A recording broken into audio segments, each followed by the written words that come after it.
This is Comic Geek Speak, episode 1836. Post-holiday comic talk, or in Shane's case, post-holiday blues.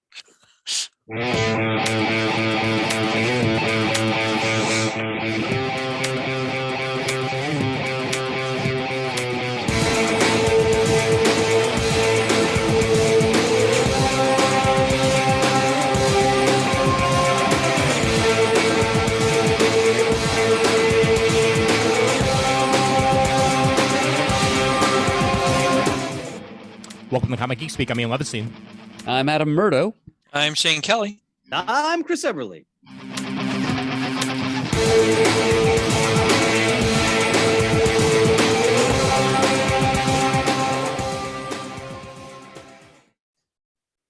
He's always got his thing at the ready. Borscht Belt right away. Tremendous. Welcome one and all to the show, and a happy and a hearty 2022 to you all. Indeed. Yep. Oh boy. Yep. Hard to believe. I know. I haven't seen you guys in a year. How about them apples? Hey. Well, my it's just God. hard to believe it's 2022 period. I know, right? Feels like only a few weeks. It's incredible. Yeah. Funny how that works. Well, those of you who listened to the audio version of the show got treated to a delightful reading by Mr. Murdo to spread the holiday cheer, and that is only part one. So there is more to come next Christmas. Oh, great tradition. That's when things get really Christmassy. Oh, nice. And as well, I hope everybody enjoyed the classic episode that we filled the gap with as well. Trivia, just the way we like it. I want to do that again someday. I hope we can. I certainly hope so. Yeah. Yep. Yeah. Well, Those were the days, boy, oh boy, back in the day, well before CGS. This was like circa 1998 through at least 2002 or 3.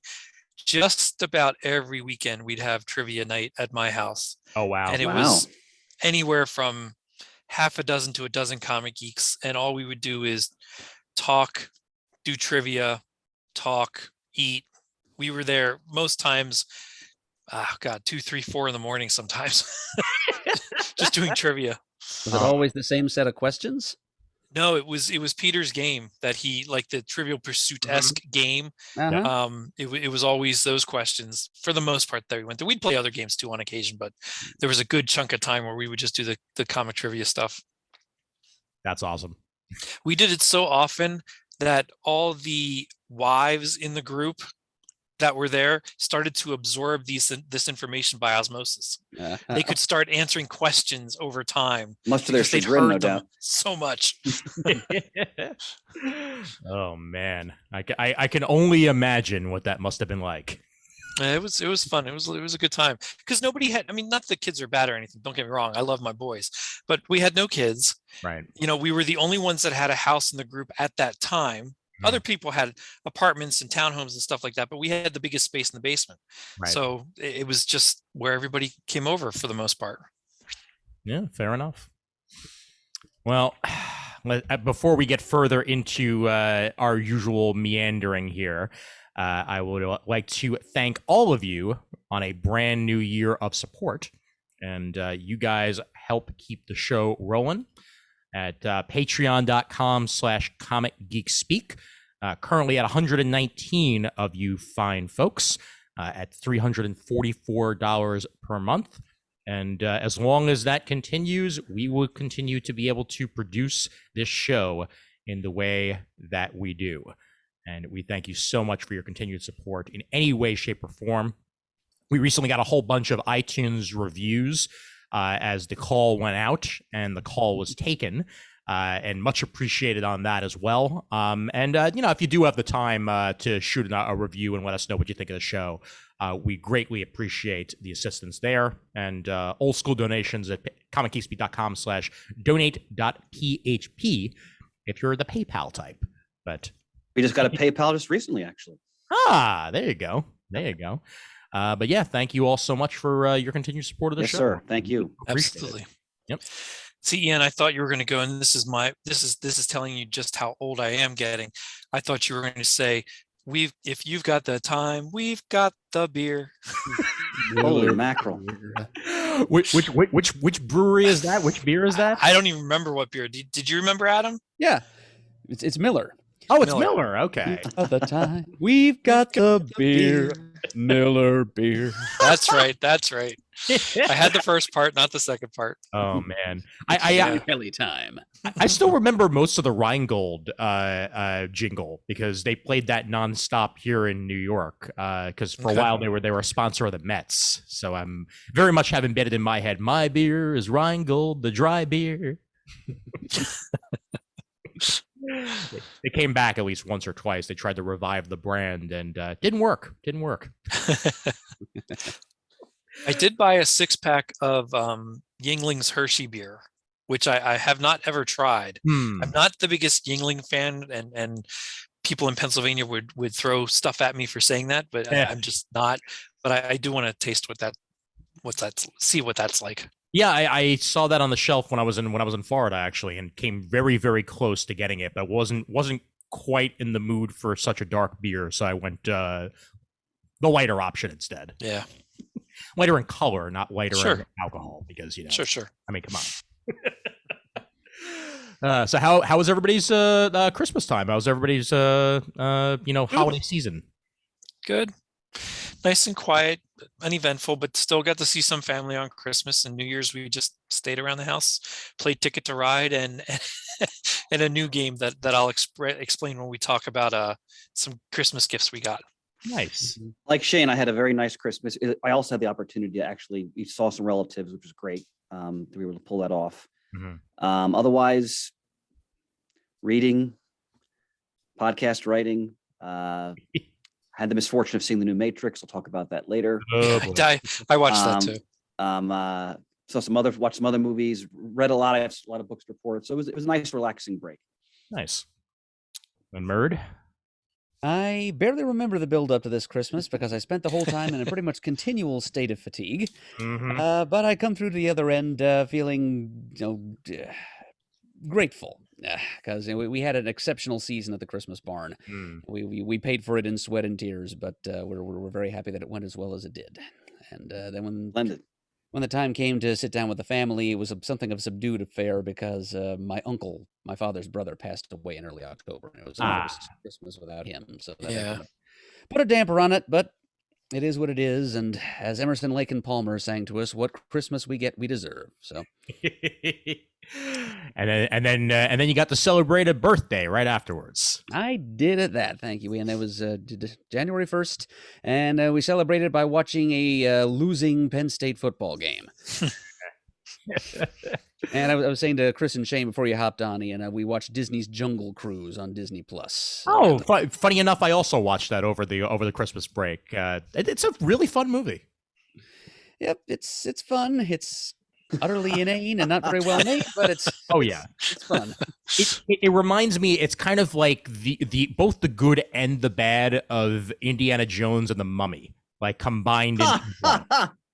Okay. Well There put. is that. It's also kind of trying to duplicate the success of Pirates of the Caribbean. Definitely. Since it's, after all, another Disney theme park ride movie. Oh yeah. The best part of it was the chemistry between The Rock and Emily Blunt. I think They had great chemistry. Yeah.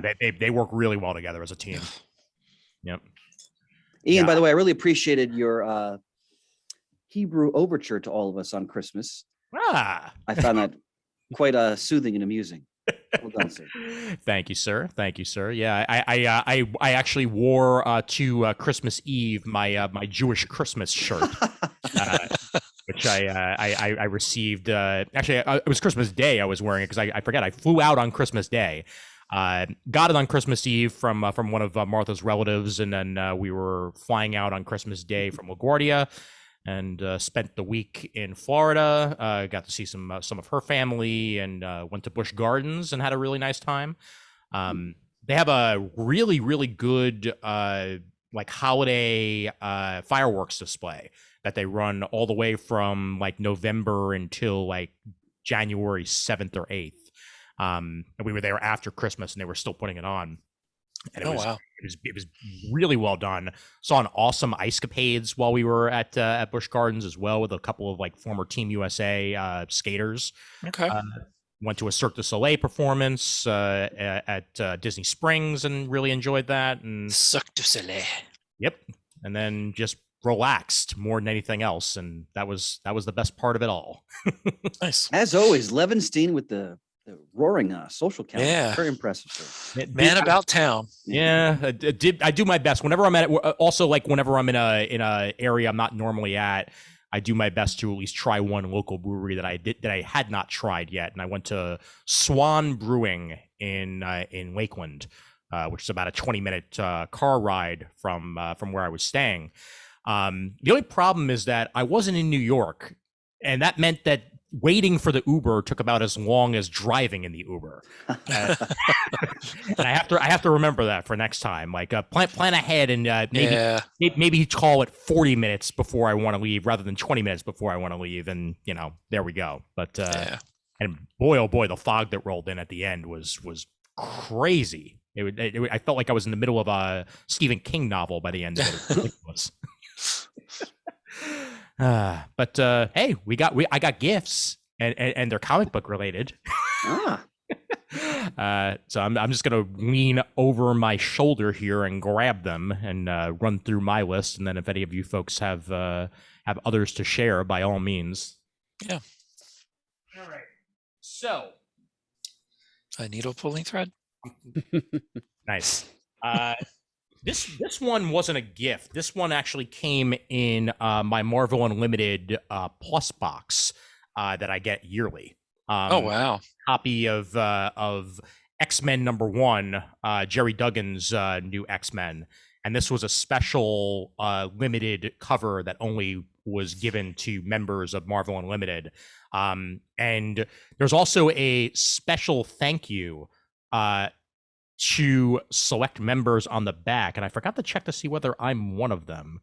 Didn't make it this round, but they basically, have a giant thank you to a bunch of the Marvel Unlimited family on the back. And I love that Polaris is wearing a "Welcome to the X-Men, Polaris. Hope you survived the experience" shirt. So I'm woefully behind on X-Men. Did they restart the numbering again? So there was not an X-Men book being published for a while. Okay. And even when and correct me if I'm wrong on this, Chris, even when Hickman was writing X-Men, it wasn't called X-Men, correct? It was called was it Uncanny or was it something else? I don't have any of those trades in front of me. I don't remember, to be honest with you. Okay. If it was that, then yes, this is a new volume of X-Men. Okay. If it wasn't, then call me wrong on that one, but it's hard to keep track anymore. Yeah. But the artwork is amazing in this. It's Jerry Duggan on the writing, and the artwork is by, let me see if I can find the here we go. The art is by Pepe Larraz. And Pepe Larraz is doing like, it's almost like a hybrid of like 5 or 6 other artists that I absolutely love, but it's incredibly like explosively like well rendered artwork for anybody on video here. And I'll try to look at that. Image of it later, but beautifully well done. Excellent colors and the inking as well. On top of that. Yeah, really digging what this looks like, and I just have to catch my butt up to X-Men so I can actually, read this and know exactly what's going on. But good stuff. Very good. It's all right. You'll probably never know exactly what's going on with the X-Men. So that's true. That's true. Murd, I'm joining you. Yep. I received Giraffes on Horseback Salad, the unreleased Marx Brothers movie, screenplay by Salvador Dali, and this is the graphic novel version of it, which was first brought to my attention by Mr. Murdo himself. Yep. Did you find it enjoyable? I've only gotten a chance to flip through it so far, but everything that I've seen is exactly what I expected to find, which is not always coherent, but at the same time wonderfully rendered artwork. And it really does feel like Marx Brothers. Like I was worried, because I mean Salvador Dali is Salvador Dali. Like I mean he's eccentric to say the least. But he does have the personality down. And when did he write this, Ian? That's a good question. I'll have to look that up later on. But it was near the end of the Marx Brothers time. I know that. Yeah, overall, like super glad this exists and super glad that I now own it. And kind of like a piece of history that we didn't get. Throw me into the multiverse right here where this exists for real, and I'll let you know what it's like. Plucked off the shelf of the Library of the Dreaming and thrown right into your collection. Amen to that. Meanwhile, Mr. Chris Eberly took his trip to Eide's. Yes. And I received in the mail the greatest team-up story ever told. Nice. Yeah. Now, I am so happy that you got this for me, Chris, because terrific. Not only did I miss the old school DC Bullet, like that makes me happy, but like this is a 1989 trade. Yep. And it's slightly yellowed, but in a good way. And it smells like I was just gonna say that's got to smell really good. Oh, it sure does. Yep, and it's got some of the great, some really awesome team up stories, all throughout it. From different eras, with a forward by Julie Schwartz. That's pretty great. And yeah, just like flipping through, like I mean, it starts off immediately with a Superman story. Penciled by Wayne Boring. And from there, goes through many different eras of DC Comics. Flipping to a random one here, there's a Green Lantern story by Denny O'Neil and Neil Adams in here. Really good stuff. And will now very happily put this on my shelf. And we'll read through it and learn more about the DC heroes that I love. So I'm glad you like it, Ian. When I was making my overdue pilgrimage to Eide's, I hadn't been there in 3 years, to Pittsburgh, and I was looking for a gift, and I thought, all right, should I get him something from the 90s? But I didn't really find anything that I thought you would like or you probably already had. Yeah. And then I found that, and I the hardcover you got, I've seen that over the years. And from that period where DC was making like these great hardcover collections. Yeah. And I just felt, I bet you love a lot of the stories in there. So it called to me. I think along those lines, I think I had a trade paperback version of a Batman Greatest Stories and I think a Superman one. They did those too. Yep. Never had the hardback, but I had the softbacks. Nice. Murd, do you want to interject with what you received? Well, if you have more on your pile, Ian, please do go ahead. All right. We'll get back to me. Yeah, I'll flip through it shortly. I got Rorschach, baby. Yep. This was from a friend of mine. Not only is it a absolutely gorgeous looking hardcover, I haven't even had a chance to take the shrink wrap off yet, but Tom King and Jorge Fornés. It's great to have this just so I can read it all in one sitting. Yep. You've discussed this, Chris. Yep. Tom King works are definitely better in in larger doses than smaller. I doses. agree. Absolutely. And you couldn't get a better form factor for this. It looks like it's going to be great. I didn't realize that was out. I got to go out and get that right away. It's very recently out. Yeah. Okay. It was sitting on my Amazon wish list, and I didn't even realize it switched over from pre-order to buy now. And then a friend of mine, picked it up, and super happy that they did. Now this, I was a part of a Secret Santa for one of the other communities that I'm a member of. Frog Pants is the community that was started by Scott Johnson of the Morning Stream, who recently shouted out Comic Geek Speak and in one of his plugs. So thank you. Major thanks to him on that one. But the Tadpole is the group of fans of the Frog Pants community, and we have a Secret Santa that we go through there. And one of them Oh, got me Mysterious Travelers. And I've been waiting to read it. And we had Zach on the show, Zach Sure Cruz, did. and Steve Yitko in the search for a new liberal identity. This is going on my nightstand. I think this is going to be the next thing that I read. Wow. I've been super looking forward to it, and now here it is in all of its glory. Yeah, really, really thrilled to finally have this on hand, and be able to learn more about Ditko than I ever knew before. So super happy to have that. Another thing that's kind of show related, as we all went to see the exhibit. This was the other one of my gifts that was given to me. Yep. The Marvel Universe of Superheroes. I guess you would call it a trade paperback, but it's, it's basically the art book for the exhibit. I like it, and I'm glad I have it because I picked it up when we went to Philly to see it. However, I wish it had more about the artwork and the exhibit in there than what's in there. There's not as many pictures. I thought it would go more or less part by part throughout the whole exhibit, and it really doesn't do that. So I'm a little disappointed in it in that way, but it's got a lot of information in it, which is great. Oh yeah, I can see that there's a lot of text pieces in it. Yeah, a lot of articles. I just don't think it relates itself to the exhibit itself as much as I would have liked it to. Yeah, there it is. I managed to just happen to open to Giant Size X-Men #1 right there, which is one of the most important comic books in the history of comics, period. But I like the overall form factor of it, and I'm glad that we get the background of it. But I can see what you mean, Shane, definitely. Now, I did take the time and on my iPhone, I can't tell you how many hundreds of pictures of almost every single piece of it.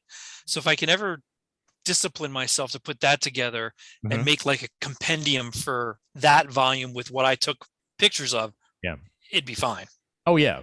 Yeah, well, I think you could probably manage that one of these days. Yeah, you'd think. One more, and it's relevant that we're going to be discussing later on in this. And I'm not even kidding, by pure coincidence, I had this on my Amazon wish list. It's Amazing Spider-Man Family Business, the Mark Waid and James Robinson hardcover that came out a couple of years ago, I think back in 2016. And Gabriel Delato on the artwork. Gorgeous artwork. Yeah, that's a good book. Also amazing form factor. Like for those on the video here, you can see the Spider-Man eyes here. As Marvel did a series of really nice OGNs that they did. I was hoping they were going to continue, and they floundered. Nice. This right here, this is like one of my favorite shots of Spider-Man you can possibly see there. On the corner, but it's very relevant to something that we're going to be discussing later on in this episode. Anyone on video knows exactly what I'm talking about, but anyone on audio, I'm not saying it yet. You're going to have to wait. Exactly. Yeah. But this I was, again, super happy to get. The only negative about this, and it's something that frustrates me about Marvel, is that their digital code renewal expired. Probably expired. Yep. Yeah. This is from 2016. Yep. And it expired at the end of 2016. That drove me nuts as well. Exactly. So if I ever wanted to get a digital copy of this, I'd have to buy it separately. But I'm super happy to have it physical because it's a really cool form factor. It's not the largest hardcover in the world, but it's good quality paper, amazing artwork, and a great story by Waid and Robinson. So, and if I remember the feel of the cover, it's got a soft touch to it. Yes, it does. Yeah. Mm-hmm. Yeah. Which I really enjoy when they put that in there. It's silly to say, but it's a pleasure to hold because it just feels comfortable when it has that. Oh yeah, it's not silly at all because it doesn't feel like it's slipping out of my hand when I'm reading. Right. Yeah. Gives you just enough texture to grip onto, but it's comfortable. Yep. Yeah, absolutely. Now, what you're saying, Shane, that and the cost are the main reasons why I shy away from hard covers usually. Mm-hmm. Well, 9 times out of 10, if I don't order it right off of DCBS when it's 50% off, I generally don't get it unless I really find it on sale somewhere. Yeah, Well- a lot of these books though, you're going to find them either online and on sale or at shows for sale. Oh, sure. Certainly. With a discount. So Absolutely. So it was a bountiful Christmas when it came to books for me, and I'm super happy that was indeed the case. So over to you, gents. What'd you wind up getting as your haul this year? Murd, you wanna start with we'll start with you. Okay. I didn't get that many things that were geek related, really. I really didn't get that much overall. A couple of CDs, a couple of books. I did get a nice size Golden Eagle Comics gift certificate. Nice. And a 32-inch Samsung streaming ready flat screen. Awesome. Ah! Wow. There we go. Woo. Enter the One world of record. us. are we going One to of us. retire the 1980s Zenith TV now? Oh, hell no, Chris. No, that's just gonna. that goes that's gonna stay nowhere prominent. until it dies a natural death. Yeah. Fair enough. I have so sworn. So right above my grandmother's old solid-state Zenith is where I will be hanging on the wall this new television of mine. And I'm Nice. going to get some Wi-Fi up in there, and I'll be able to Wow. stream things on that, and then just continue to watch my, Comcast subscription Sure. network and basic cable programming on my grandmother's old set, and all Tremendous. will be well. Awesome. But a couple of things, though, I can mention here, since I happen to have them with me. One of the books that I received is this, something that was shown in previews a little while ago. Oh, wow. It is Nice. Jim Henson's Fraggle Rock, The Ultimate Visual History. It's a big, fat, hardcover tome, complete with some foil embossing on the cover. It's just in time for the 40th anniversary of said program, and also the new Return to Fraggle Rock show that's going to be streaming on Apple TV later this very month, if I'm not mistaken. So, Yeah, I believe you are correct, actually. Yeah. Yep, this is the TV show that was supposed to create world peace. Didn't quite get there, but it was a beautiful dream anyway. Oh, I love that show. And, yep, it's I haven't gotten it out of the shrink wrap yet, but yep, there it is. There's an image up on the screen of the cover. Yeah, it's just basically a big fat history book with lots and lots of photographs. Nice. Am I right? It's Gobo, Wembley, Boober, Red, and Moki. Those are the Fraggle Five, yes. Nice. What was the name of the dog again? Sprocket. Okay. Sprocket. And I think the name of the dog changed depending on what part of the world you were in as well. Probably, they, yeah. they shot completely different segments for different parts of the world. Yeah. Yep. So it was the same dog puppet over and over again, but you're right, it was called different things in different places, and a different actor played the Doc character. Nice. Yeah, Jerry Parks was Doc. He was a Canadian actor who has since passed away. So the new Return to Fraggle Rock will feature a completely different character. It's Sure. Yes, a black woman will be playing the part now, but Sprocket remains the same. Nice. So I that's the love that Fraggle show. Rock thing. And then there is the early Christmas present I received that constituted a bit of welcome Christmas afternoon reading in the Murdo household. Brother, take my Yes. hand. Wow. Yes, this was my care package from Eide's that Chris sent to me. And it arrived on my doorstep, Chris, on December the 23rd, and I held it in reserve like a fine wine because I knew I was going to need some good decompression reading to tide me over on Christmas afternoon after the presents were opened and before the relatives started to arrive. And yes, it's that's a much better Wow. non-reversed image of the cover right there. That's Daredevil, Volume 1, number 47, from way back in 1969. In fact, the cover date is December of 1969. Nice.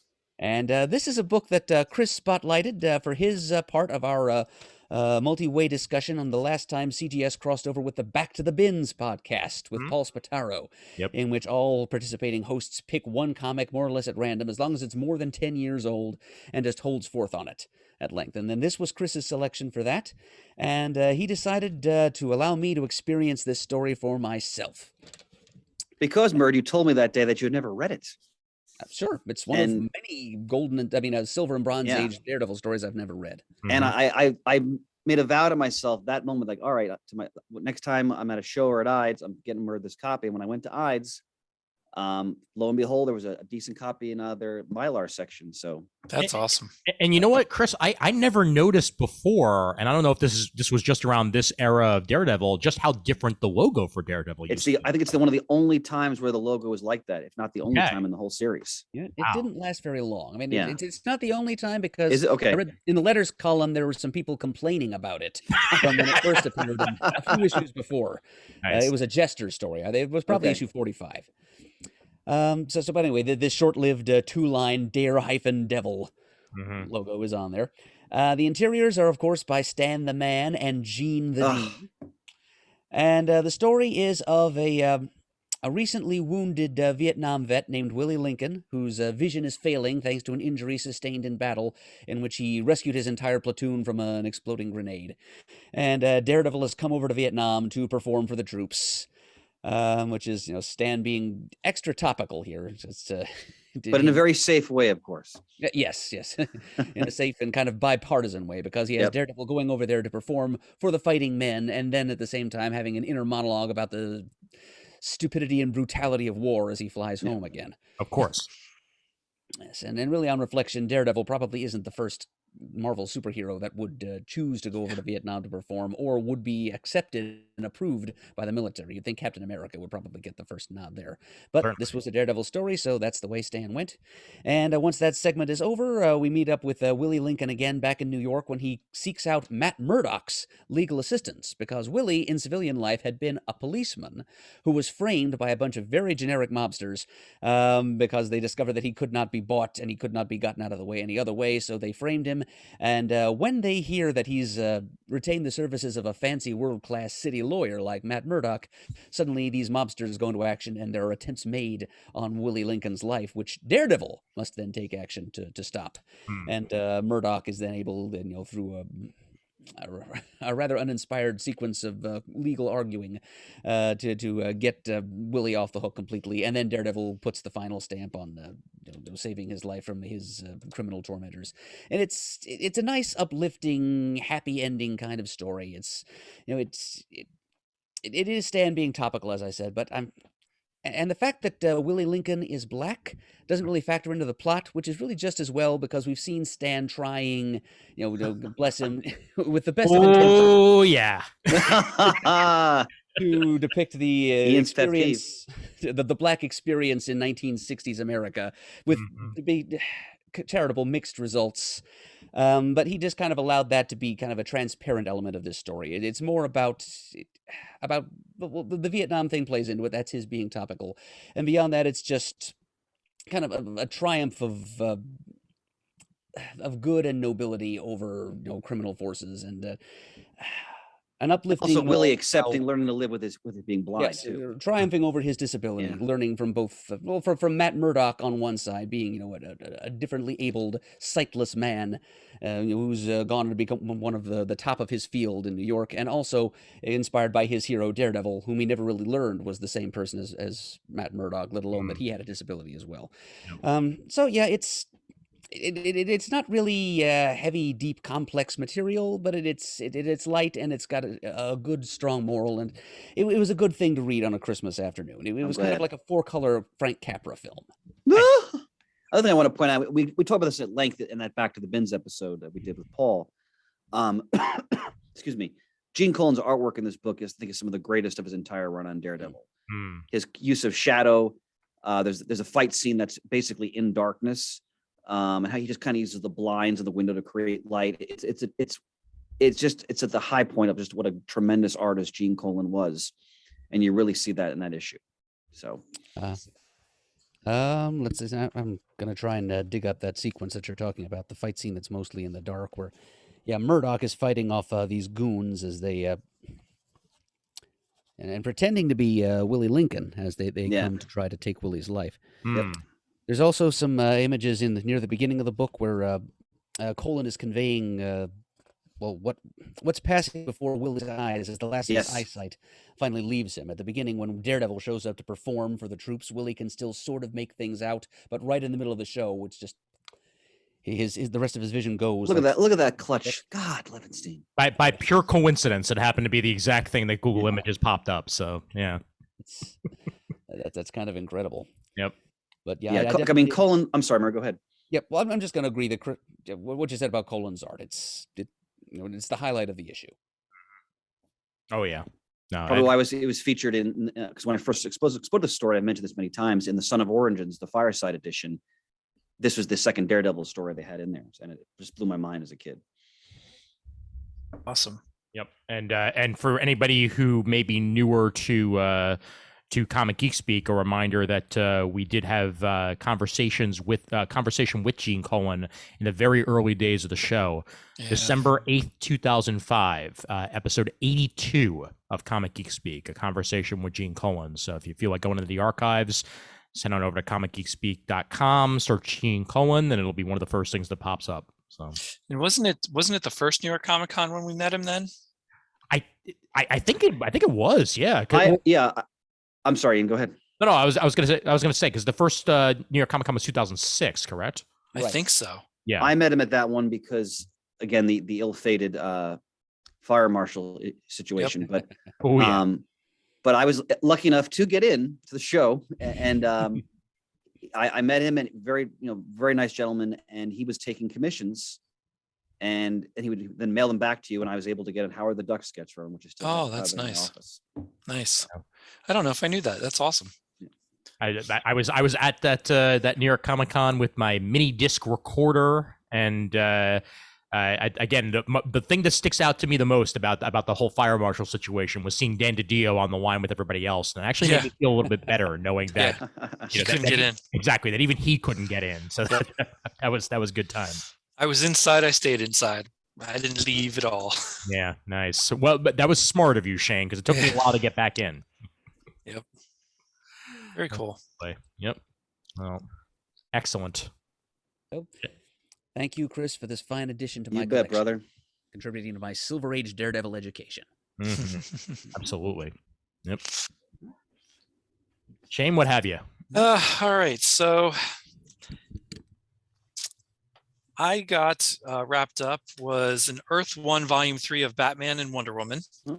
Oh, nice. So that was awesome. I enjoy these. I wish they would do them more frequently. I really loved this idea, and I've enjoyed all the volumes I've read across the whole platform for Earth 1. The problem, Shane, and I mean, before you get into it, I don't know if you got a chance to listen to the interview that one of our listeners did with Dan DiDio. No, I didn't. I forget the name of the podcast, and I'll have to look that up when I get a chance. But even Dan mentioned that Earth 1 was essentially one of his initiatives, because he kept trying over and over again to try to get an Ultimate Comics for DC, and this was another one of those attempts. And he fully admits that it didn't hit the mark. And it's a shame because a lot of this stuff was really good. Yeah, it took way too long to come out. Yeah. Yep. Was there a Teen Titans Earth 1? Yeah, there was. I thought so. Okay. Mm-hmm. Yep. There was a Teen Titans, there was a Green Lantern, there was a Superman, a Batman, and a Wonder Woman. I don't think they ever did a Justice League. No, I don't think there was a Justice League. Yeah. No. Yep. Mm-hmm. But fantastic trade dress on all of them. They look gorgeous on the shelf. I've enjoyed all the stories. The Batman and the Wonder Woman, I think, are my two favorites out of the group. But they're to me, they're worth a read. Yeah. The Wonder Woman's Grant Morrison, right? Yep, sure is. Yannick Paquette, I think. Yep. Mm-hmm. Yep. Wow. All right, so let's see. I also got McFarlane animated Flash. Oh, sharp boy. Woo. Not the biggest McFarlane toy fan, and the Batman and Superman animated are really, really grotesquely large in the chest area, so they look very disproportionate. But I thought they did a better job with the Flash. My only complaint is, and it stands really nice on the stand, the way his head is like jutting forward, it doesn't move up at all. So that is all you get out of the position. I mean, you can turn it side to side a little bit, but it's him always like leaning forward because he's been on his smartphone too much. Yeah. You can position it pretty well to run. There's a lightning bolt that goes off the back of the feet. I don't like that, but it's really a better figure than what some of the other ones are. So that was kind of cool to get. I did also get, let's see, I had a G.I. Joe representation, and it is the new Ugh. Battle Android Trooper, which is almost insanely hard to get. Ooh. They're a general release, so they're going to be everywhere, but because of the way production happened and shipping around the world right now, this figure and the Alley Viper are going to trickle out a little bit at a time to all retailers. So instead of getting a big push where everything's out at one time, you're having these little tiny droves of them come out. And as soon as somebody sees them online, they jump on and grab them, and that's it. I actually knew this was coming because I found it and purchased it for myself, and then my wife wrapped it up. I found it on a peg at a Target. Wow. In amongst the Snake Eyes movie figures. It was just hanging on the shelf, and I walked up the aisle. I'm like, oh my God, 33. That's one of the, oh my God, that's a bat. and I almost ran out of there for fear of getting mugged by toy people searching for the same thing. Nice. Not Those really, toy but people, you got to watch them. yeah. So that was kind of thrilling to get. I got from my mother-in-law, I got a Flash sweatshirt, a Justice Society t-shirt like the sweatshirt I have, and a new Batman movie logo t-shirt. So that's kind of cool. I'll have something to wear to watch the Batman movie, the Black Adam movie. Yeah, the Flash it's a red sweatshirt, and it has him running with like after images of himself trailing the main Flash running. So Nice. just a neat sweatshirt. My contribution from Chris is Star Trek Dead of Honor, which I have never read. I didn't read it yet. I looked through it. The art is gorgeous. It's Adam Hughes. Chris Claremont, Adam Hughes, Carl Story. Absolutely fantastic. Oh, and that's the DC edition. Yep, Okay. the DC edition, Nice, which is awesome. Smells fantastic. Yeah, because I talked on the show not too long ago that I got a copy of that. I think it was the IDW release, maybe. Yes. Mm-hmm. I just picked it up at random off in my local shop. There it is. And I remember I talked about on the show, it for me, in any medium, it's one of the best Star Trek stories I've ever experienced. Yeah. And Shane, I think you're gonna love it. Yeah, it just even thumbing through it and seeing what's her name from Star Trek 4 in it gave me a thrill. I had no idea they kind of continued the story a little bit. Yep. You mean the whale doctor? Yep. Yes. Yeah. Oh gosh, Yep. What's her name? Oh God. Oh, that's gonna bug me. I should know that. Well, I mean, while you try to think about it, I mean, I'll just yet again remark on the fact that it's Chris Claremont and Adam Hughes. Yeah. Oh. And I mean, these days you never see Adam Hughes on sequentials. Like he's almost always just doing, covers or pinups or well, whatever. this came out in the 80s. Sure. Yeah. Yep. And I just want to say that Eide is one of the greatest comic book stores in the world. Oh, I love going and the owner Greg passed away from COVID this spring, and his long-standing manager, right-hand man Ken, who's a hell of a great guy who I've been buying from for 20 years. He's now the co-owner of the store. And I was trying to looking for something for Shane. I found this, like, oh, this is perfect for Shane, and there was no price tag on it. And I brought it up, and I'm going to do a bad imitation of Ken's voice, but he's like, "Where was this?" Oh, and he realized it'd been put in the wrong place. Mm-hmm. But he's like, that's where it was. That's what you're paying. So I got it half off. Nice. Such a wonderful guy. But nice. It's one of the few places where I kind of look, because that version is long. Oh yeah, print. yeah. So that was. I knew you'd love that, Shane. That's awesome. I got a couple books. The first Wheel of Time novel. Oh, cool. I saw it was on Netflix. I tried to read it years and years ago, and I never did. Mm-hmm. So I got a new copy of that I put on my list. I had put on an emergency kit to keep in the car, and it has an emergency like aluminum blanket that's thing that you see all emergency kits have. It has like a flip knife to cut deer, I suppose, if you capture some, if you're stuck in the snow that long. Yeah. A compass and a couple other little knick-knacky things, a flint to light a fire. I just kind of thought it would be neat to have some survival gear in the car. So it's this little packet of stuff.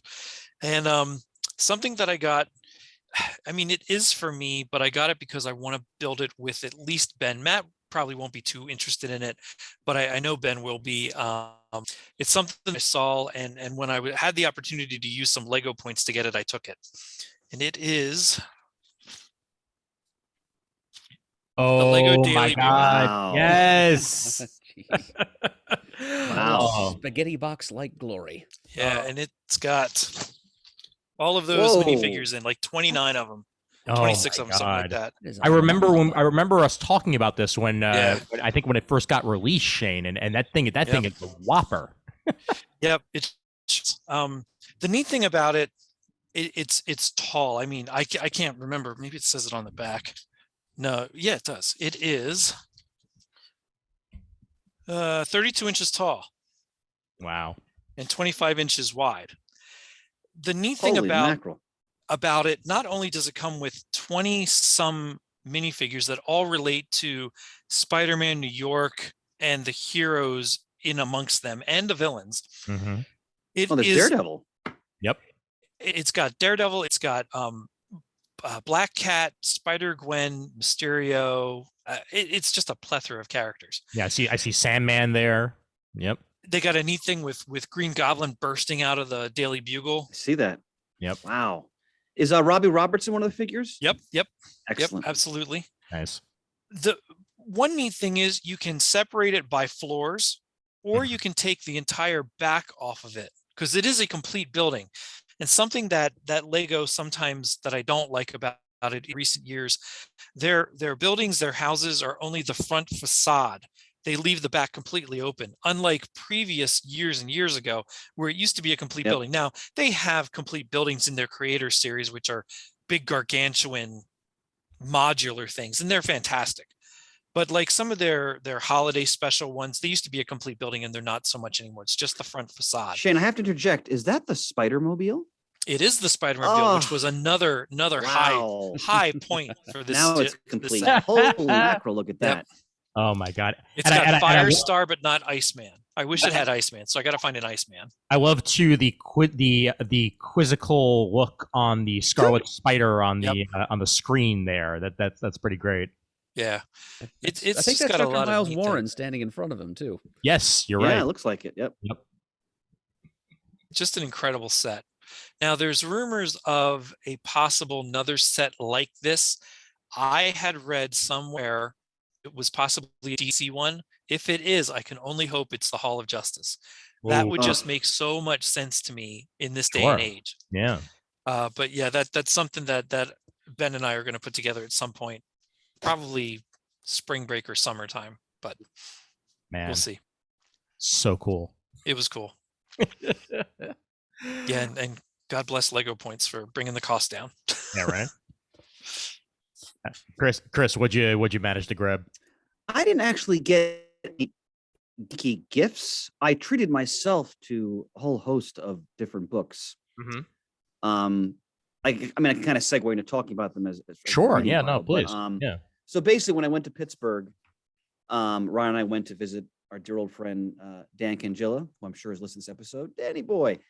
And I went to Eide's. I bought more gifts and stuff there for you fellows. But one thing I got at Eide's, because as I mentioned back in September, when we had Eide, the basement was flooded, a lot of my trade collection was destroyed.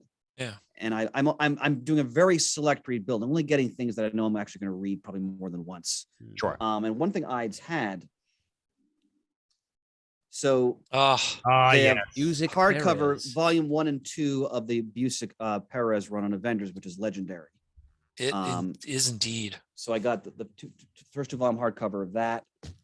I also picked up. I had I couldn't find the trade because it's long out of print, but this is a story I've raved about times. Fantastic Four versus the X-Men. I think it's one of Claremont's best X-Men stories from the 1980s.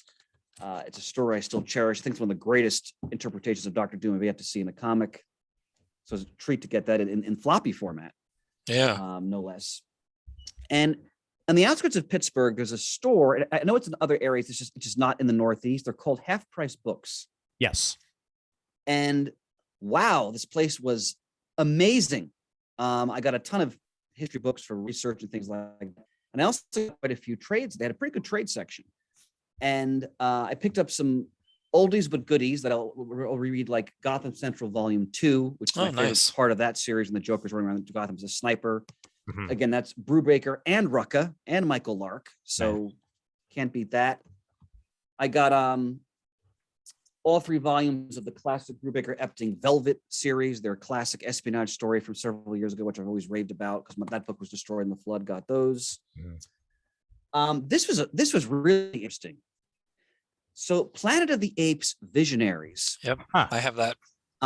Which I think I talked about when it was in previous years ago. I never actually got it. And it's what it is. It's the original Rod Serling screenplay. That was written earlier in the 60s for the potential movie. And I'd always heard about the screenplay. Now I've read the original Planet of the Apes book. I read it, I think, back in high school. So, 30 years ago. And I knew that, the book was, of course, dramatically, because in the book, the apes have vehicles, they have aircraft, they have technology, them far more than they do in the film. And anybody who knows a lot about the Planet of the Apes movies knows that they realized they couldn't afford the budget for that, which is why we got what we got, which I still think works in its own great way. It in does. The actual it movie. does. So it was interesting to read this. The author is Dana Gould, who I is a stand-up comedian. I'm not familiar with that person. Did a good job here, though. And the art is by Chad Lewis. And they basically took Serling's screenplay concepts and then they converted it into this graphic novel. And I thoroughly enjoyed it. It's a very different, some things are the same. Like you can see where elements of Serling's story were preserved in the final film screenplay. But a lot of it's different because a lot of it's is really inspired by the original vision of Pierre Boulet, who wrote the book, and of course Serling's own twist on it as well. So the main character is not Charlton Heston. It's a very different type of character. His attitude, his tone. You have Zira and Cornelius and Zaius, but they all look different. They made a point in this book of drawing the apes more ape-like, and it's a fascinating. If you love the Planet of the Apes, I highly recommend this graphic novel because it was really interesting to see what might have happened if they had the will and the technology to realize what Serling wrote about in the screenplay. I always like when they do these. I do too. I mean, not just. I mean, for literally what I just got with the Salvador Dali, Marx Brothers, but also we did on the show as a book of the month the Star Wars.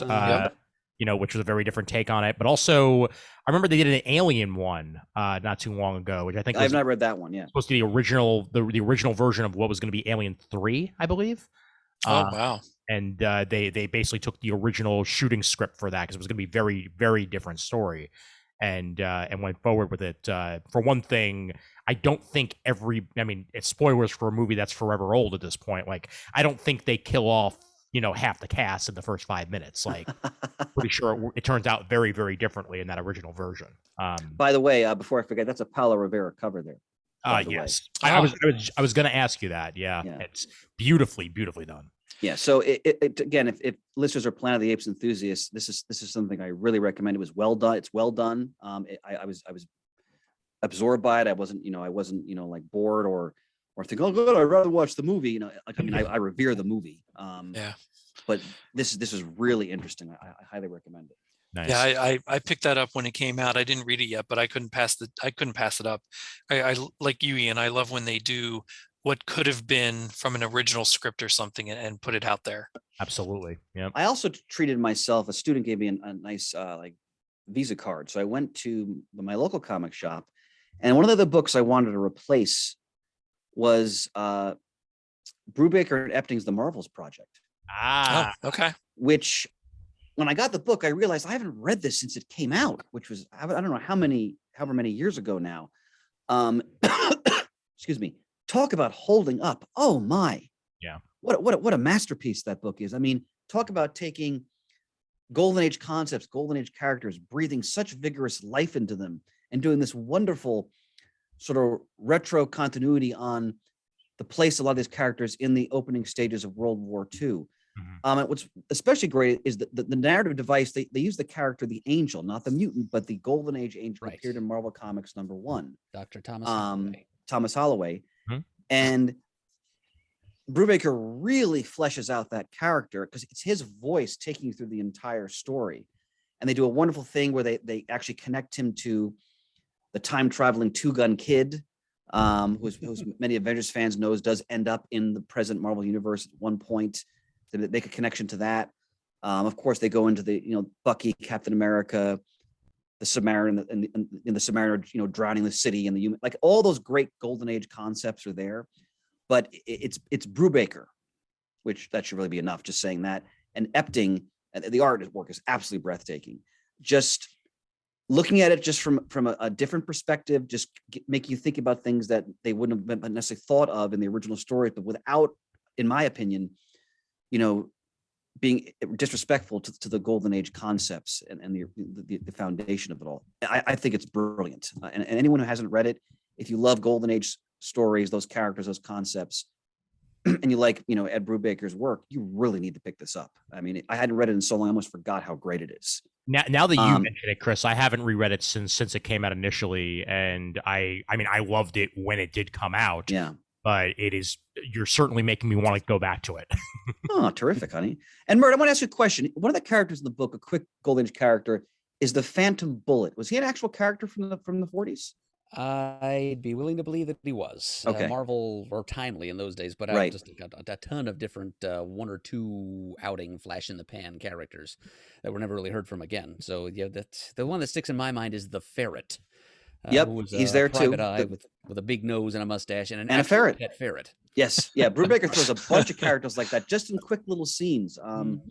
He and Epting, it's and few artists just do World War II era like equipment and clothing as well as Steve Epting does. I mean, I've got you covered, Chris. I've got you covered. So the first appearance of Alan Lewis, known as the Phantom Bullet, was Daring Mystery Comics number 2, cover date December 1939. All right. Wow. Clutchian. Yep. And Brubaker. He looked very different, to say the least, as I now show you on the screen. There he is in the Golden Age. Yep. Yep. Very Golden Age design, but just kind of wearing a shirt. That's it. Yeah. I mean, in the Marvel's project, he has the same similar costumes, different colors, actually. Yeah. But it's similar. Mm-hmm. Do you have the Jodhpurs in that miniseries? What's that? Does he have the Jodhpurs in that miniseries? Yes, he does. He does. So there was that. This I want to talk a few minutes about this. I've been trade waiting for that. Yeah, I we mentioned it when it was in previews when it first listed as a floppy issue 1. I waited for the trade. One of the best books I read in the last year, easily, far and away. So basically, this is a noir, 1930s noir in San Francisco, Chinatown. That alone, I was looking forward to reading it. And the protagonist is a really cynical and experienced, and I mean that like in the burdensome way, Chinese private eye who's navigating obviously the racial pitfalls of that time period. The author is, I'm going to mispronounce the name, I apologize, it's a Thai name, but it's Pornsak Pichotchodi. I'm sure I just butchered that. I apologize. Superb. Art by Alexandre Tefengi, Lee Luffridge, colorist, Jeff Powell, letter and design, Dave Johnson, cover artist. This is absolutely superb. It's the first half of the story. The second trade's coming out in April. I'll be getting it immediately. So they did such a great job with the research of this book, and they have in the back several pages going into like the Chinese Exclusion Act of the 1880s and the Immigration Act of 1924. Like they really do their homework and give you the whole historical background on Chinatown, what Chinese people were experiencing then in terms of prejudice, the laws at that time, the power dynamic in that area, the nightclub scene. This is a great, like we talk about trades that are your money's worth. This trade is you really get your money's worth. And the name of the book once again for the listeners? The Good Asian. Yep. What's that? The Good Asian, right? Yeah, The Good Asian, Volume 1. And the story is riveting. It's basically the private eye. He's a police officer, but he's now a detective, I believe. And it's him coming back to his old stomping grounds, and he's called back there by his adopted family, and then he's trying to navigate this disappearance that he's investigating, and then there's murders that occur. I don't want to give away too much, but the creative team really put their heart and soul into this, and they really did the homework when it comes to the history. And it's a great noir. If you like good noir, this is top notch comic book noir. So I can't recommend it enough, and I'm really looking forward to volume 2. Who's the publisher on this? It is Image. Oh, it is Image. Okay. Yep. Nice. Yep. So a couple of things I picked up, treated myself. So the entire nice Fraction Aja Hawkeye saga. So I this is another book I have not read since it came out in floppy form, however many years ago. So especially after watching the show, which I'm sure we'll talk about shortly, we're looking forward to reading this again. And I also picked up an Eide's. I haven't read this in years. Years. No, me either. And I'm really looking forward to reading this again because I so admire all of the color stories they did. And this is one I haven't read in such a long time. So looking forward to that. That would be Daredevil Yellow. Daredevil Yellow. Sorry, I keep forgetting that I'm not mentioning titles. No worries. I don't want some of the listeners to get too upset about that. So. Then I have some floppies to mention if you want me to. Well, you know what? Before we get to that, sure. I think we have a little bit of other things to get into here. My segue is terrible this time, but screw it. Let's make it happen.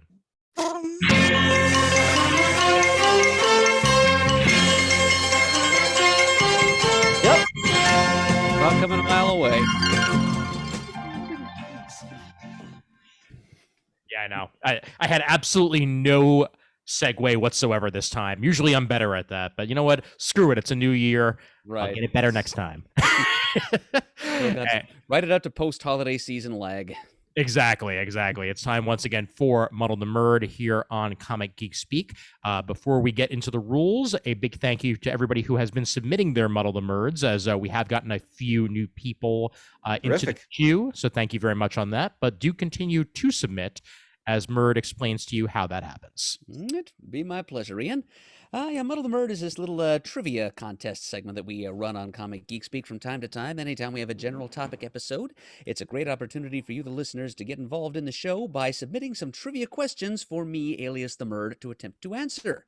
If you'd like to play Muddle the Merd with us, all you have to do is come up with 3 comic book trivia questions, 1 Marvel question, 1 DC question, and 1 question about comics from some other third publisher.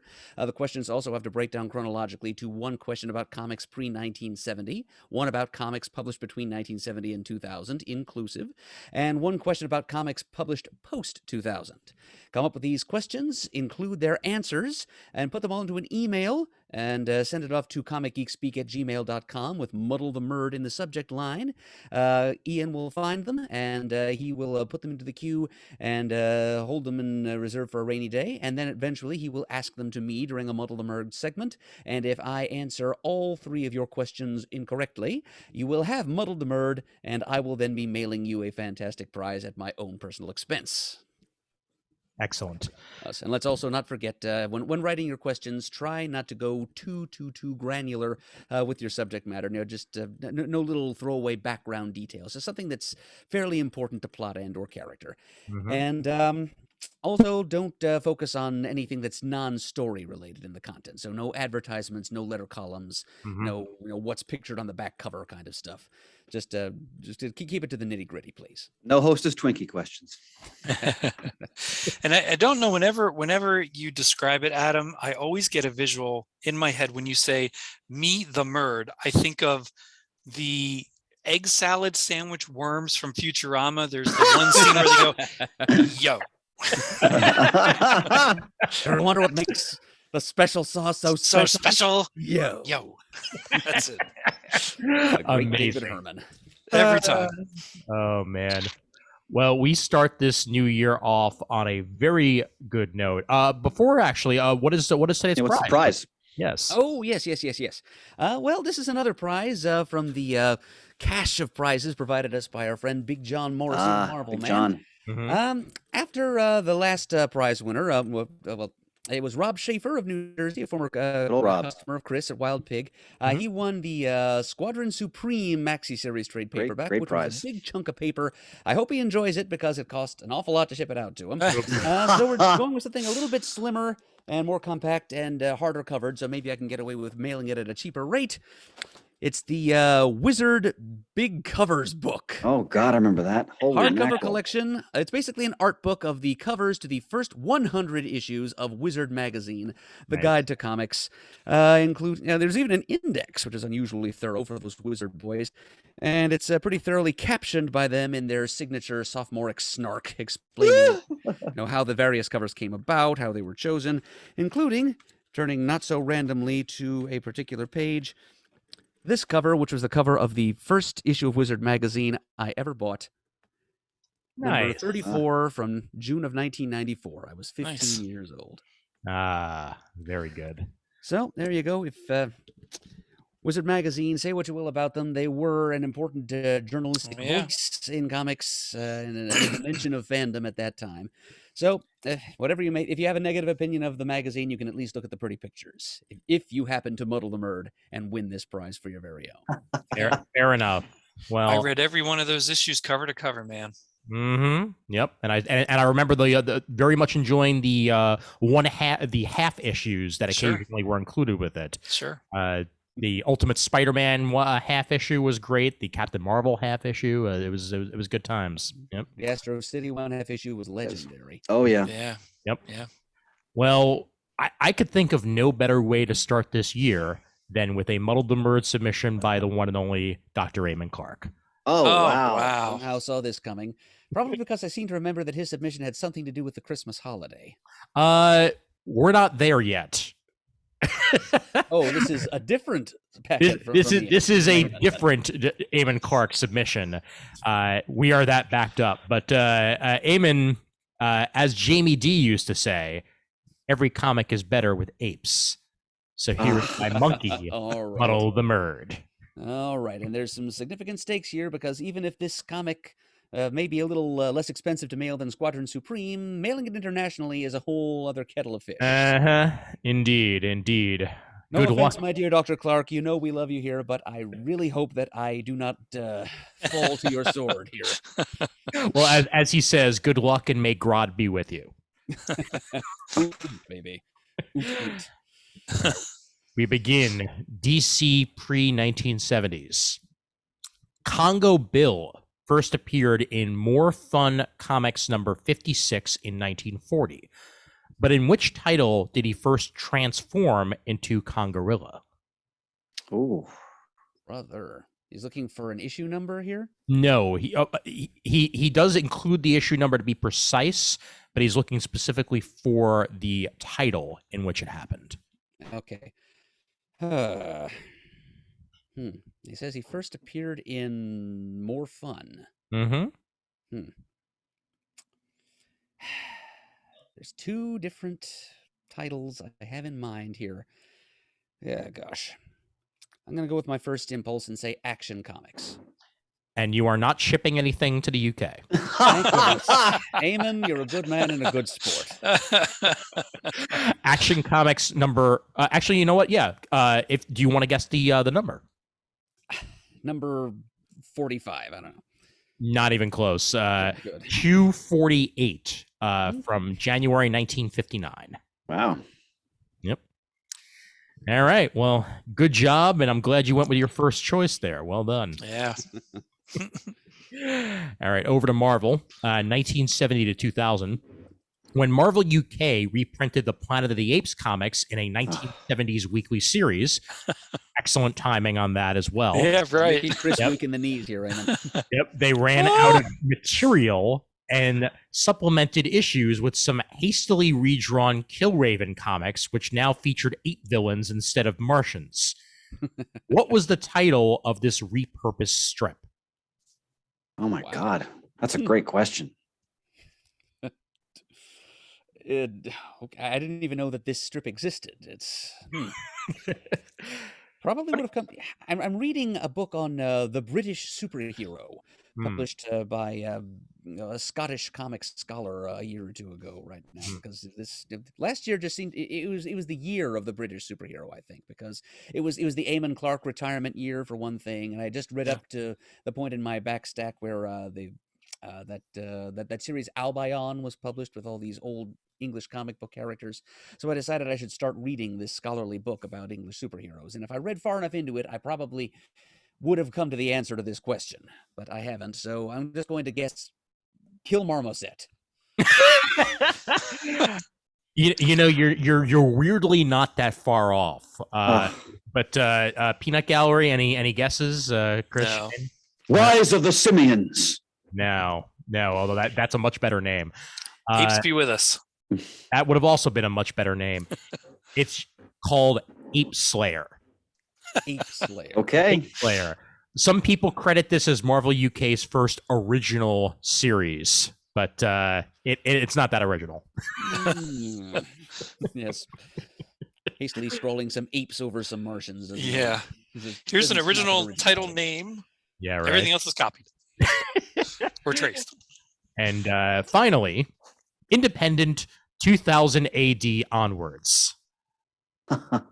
In recent years, Kenneth Niemand and P.J. Holden have introduced a recurring character into Judge Dredd's Mega City 1, an uplifted, intelligent chimpanzee who solves crimes and helps protect his local neighborhood. His name is inspired by a native Philadelphian who is a world-renowned linguist, philosopher, and historian. What is the simian character's name? Noam Chomsky. On the nose. Oh, Really? Yank! and he even writes in parentheses, I realize Adam won't have read these Dredd stories, but I think there's enough clues here for an educated guess. Thank you ever so much for giving me that much. Wow. Eamon, the word linguist was actually what that was the tipping point for me. I didn't know he was from Philadelphia. That's cool to know. There you go. Yep. Noah Chomsky. Noam, Awesome. yeah, Noam Chomsky. I love it. Oh man. Well, thank you, Eamon, for the submission. We will get to your Christmas one probably by May, but it's Christmas year round in the mind of the Murd, after all. That's true. that's Mind of the very, Murd. very true. Yep. But job well done there, Murd, and good job. 2 out of 3 ain't bad. Yes, and more thanks and happy Christmas to our favorite retired British physician, Dr. Eamon Clark. Yeah. you're here.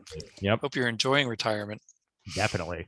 Now, before we get into single issues, I think it's about time we spoil some Hawkeye, shall we? Yes, sounds good. Oakley dokley.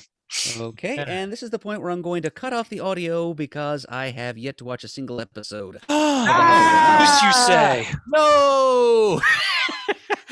All right, I'll give you a thumbs up when we're good to get back here. Okay. Okay.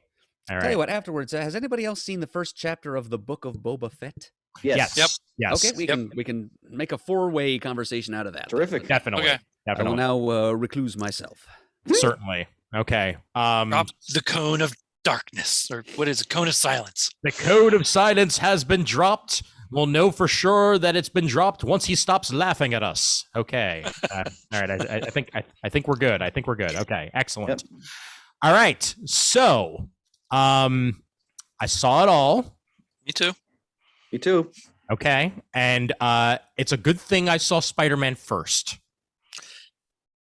Because Why are would you have saying that? I would have preferred to see Spider-Man first for what you're going to say. Okay. I mainly actually, now that I think about it, I'm trying to think, did I see Spider-Man first or did I see it second? I think actually, now that I think about it, yes. I think I did see maybe a day before the reveal, second to last episode, and then see the last episode. So now that I think about it, I did get the reveal first before Spider-Man. I would have liked to have seen Spider-Man first before the reveal in the second to last episode. The reveal. I'm brain farting. What's the reveal we're talking about? The deuce, you say? It's the big Kingpin reveal. Oh, of course. Yeah. Okay. Just the fact that we got Kingpin and then, spoilers for Spider-Man Far From Home, No Way Home, that is, that we got Daredevil in that. Right. Clearly they were kind of telegraphing that. by having Kingpin show up, and then literally the very same week, No Way Home comes out, and there's Daredevil. So that's, I kind of saw it coming even further from the hints that they were dropping that was going to wind up happening. But damn, this was a fun series. Yeah, I thought so too. Yeah. The more Hawkeye, the better, because I never thought that he had as much to do in the movies as what I would have liked him to do. And this, I loved that it spotlit him and him alone for his story. Especially just a lot because of fun. In the comic history, Hawkeye is such a pivotal member of the Avengers, one of the most popular Avengers for readers. It's always been my sense over the years. And like Shane said, I mean, Jeremy Renner is a great actor, and I'm thrilled that he was cast in the role back in 2012. Yeah. And over time they started to give him more to do, but this is a long overdue moment for that character. Yeah. And and I mentioned this briefly when we talked about the first episode, what I loved about the overall show was, and I mean this in a good way, it was very low key in that, it's him. So it's not like they're going to have a massive amount of special effects or all the more cosmic powered heroes. It's just Hawkeye trying to navigate, baggage from his past and, some sort of street level problems. Right. And the way that they really connected his past using that wonderfully bad musical, which was a brilliant stroke to have something like that as a plot device in the movie. So good. But like he's sitting there basically having a PTSD moment, watching this, corny Broadway musical version of his life, essentially. Yep. But you felt the weight of his bond with Natasha through the entire series. Yeah. And I really thought it was so well done. And one of the quick thing I'll say is she was so well cast as Kate Bishop, so perfect. Yeah. And there you really believe the bond that they develop fairly quickly in their shared adventure. And the dog, I mean, like they really went to the well with the Fraction Aja stuff. Like the dog, the bros, bringing Echo into it. It was all, I mean, that's more Daredevil, but it was all, I think it's one of the best series they've done yet. I agree. When it goes to like the essence of what makes a character great. So I loved his interaction with the cosplayers. I forget what they actually call them. So much fun. Yeah. It was, and they played a role throughout the whole rest of the series. Then it was fantastic. And how great was how they used the swordsman in this movie, and he turns out not to be a villain. Yep. I kind of knew that the minute that they started dropping the hints about Kingpin, that there was going to be a swerve about swordsman, just because it was too obvious. Yeah. And they had to go the other direction. Plus, like, I kind of vaguely remembered from reading Young Avengers, because again, it's been a while, that Kate's mother had something to do with something. And I might just be, creating a memory there, but I kind of vaguely remembered her having some sort of connection to villainy one way or the other. The swordsman, because, longtime readers know that the swordsman has a role in Hawkeye's history and in the Avengers history as well. Yeah. And, he ends up becoming a reformed character. But I just loved how there was something buffoonish about him. But at the same time, once he kind of had the sword out, like he was a complete badass. Oh, yeah. And I'm interested to see how they use him in the future, too. Yeah. He had kind of an Inigo Montoya energy to him. Very much so. Is that a leisure activity? And the bros, oh my God. Perfect. Perfect. I couldn't believe they pulled that off. Yeah, it was pitch perfect. It was completely pitch perfect. Yeah. And like so much of Hawkeye's history was brought in all the right ways, because Hawkeye needed this, Yes, he did. In all of the Avengers movies, we had established histories with most of the Avengers, because Captain America got his own movie. Yeah, their own movies. Iron Man got his own movies. Thor got his own movies. Incredible Hulk kind of got his own movie. And Black Widow is missing it. Now she got her movie, even if it's posthumous. And Hawkeye needed something. And a TV series made sense for him.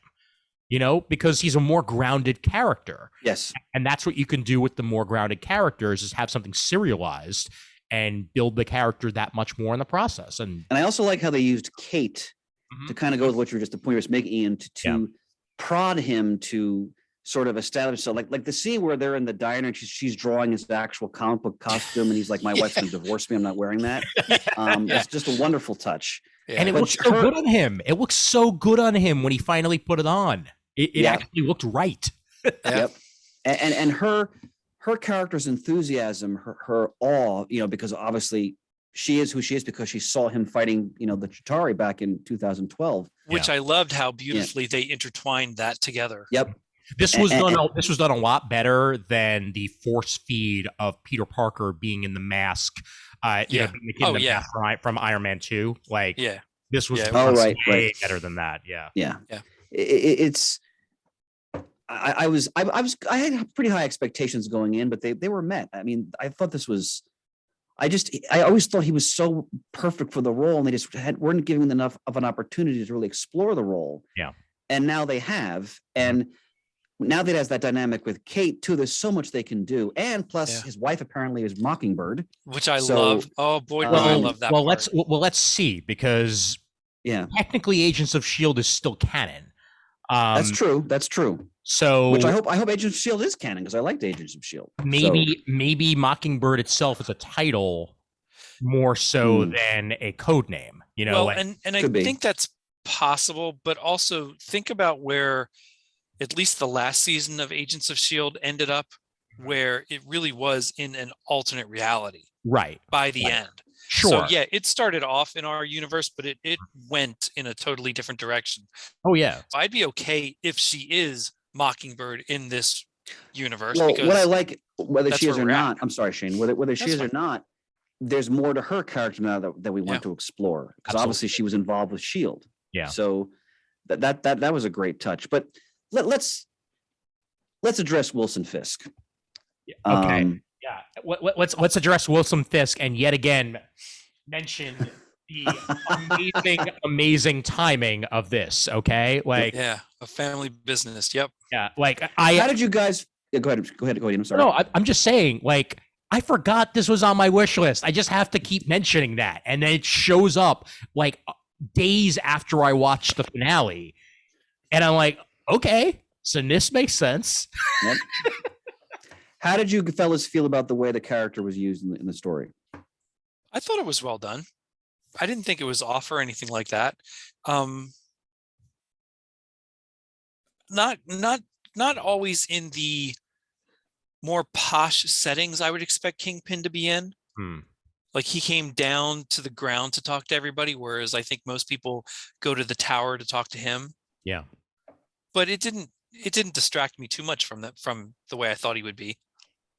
I think one of my few issues with it was his power level, and it seemed to be way higher than it was in Daredevil.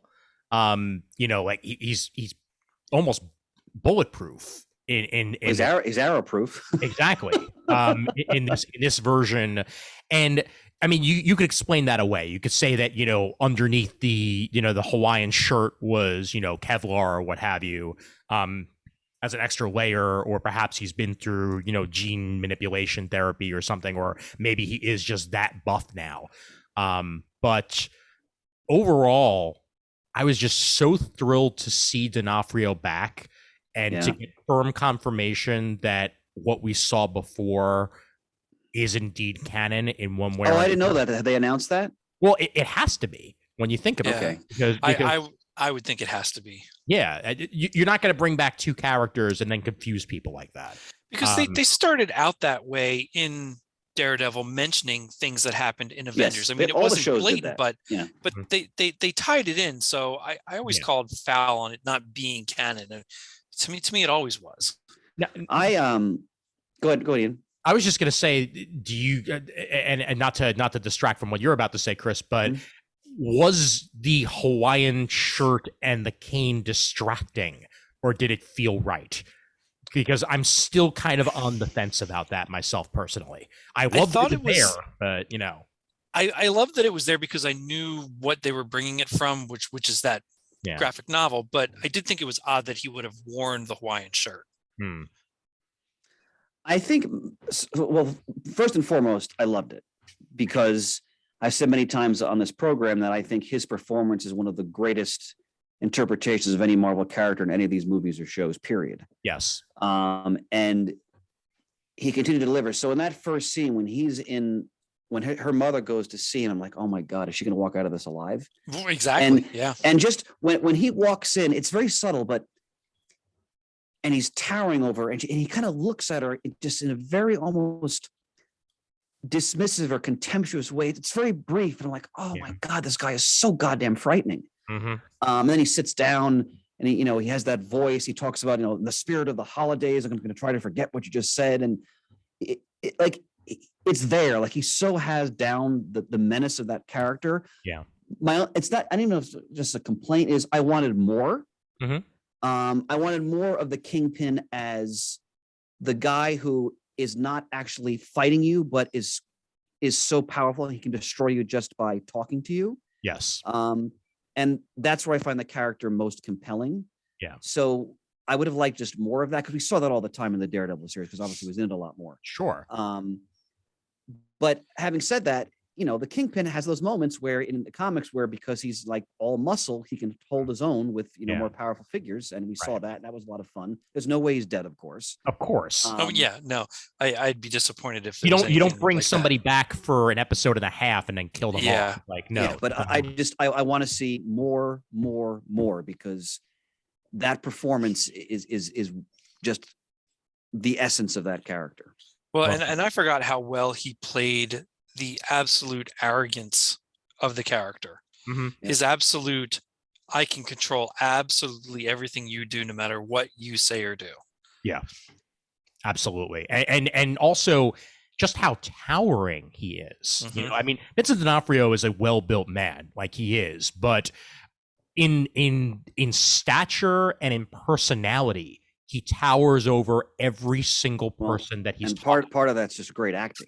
Beautiful. Like when he was having the conversation with Maya, before everything, like you felt like he had concern, but he also had demanding, and that is absolutely Wilson Fisk to a T in every single way. I love it. Yeah, no, it's I can't wait to see where they're going to go. Yeah, because there's gonna be an Echo show, isn't there? There is going to be an Echo show. Okay. Nothing's been confirmed yet, but you damn well better bet that we're gonna wind up getting our Charlie Cox in that because there's no way. I would think so. There's no way in hell you would do an Echo show and do not somehow have Daredevil involved. Yeah, I don't know. I don't know how that would work. Yeah, I mean, because honestly, just adapt David Mack's Echo. Like that's all you really have to do. Yeah. And it'll be beautiful, but we'll see what they wind up going with one way or the other. Obviously we have to discuss Black Widow, and how they brought back Florence Pugh. God, I loved it. Her banter with Kate was just delicious. Oh yeah, that was my favorite parts was when she was bantering with Kate. Yeah. But I was so angry at her for being stupid about her anger at Hawkeye. Like, well, Val manipulated her grief. Oh, absolutely. Well, and I half expected her to show up too. How happy were you guys that we got the explanation of that she blipped? Because that was well done. Fantastic way to see that. Oh my God, that was well done. And I felt like it 100% brought her displeasure with Clint forward. Yep. That he basically she's upset not even that Natasha died, but that Clint let it happen. Yep. And while she was gone. And I guess that's part of the part that frustrates me is that to a certain extent I feel like if she knew Natasha well enough, she would know it's not Clint that let her do it. Sure. Well, she realized that at the end when Clint told her what happened. She did, but it was like going down the street by way of Texas for me for that. It took her way too long to come around where I get it. And it made sense for the story and it was perfectly fine. And I enjoyed it. me personally, I was angry at her, actually angry at her for being so stupid for so long. Yeah.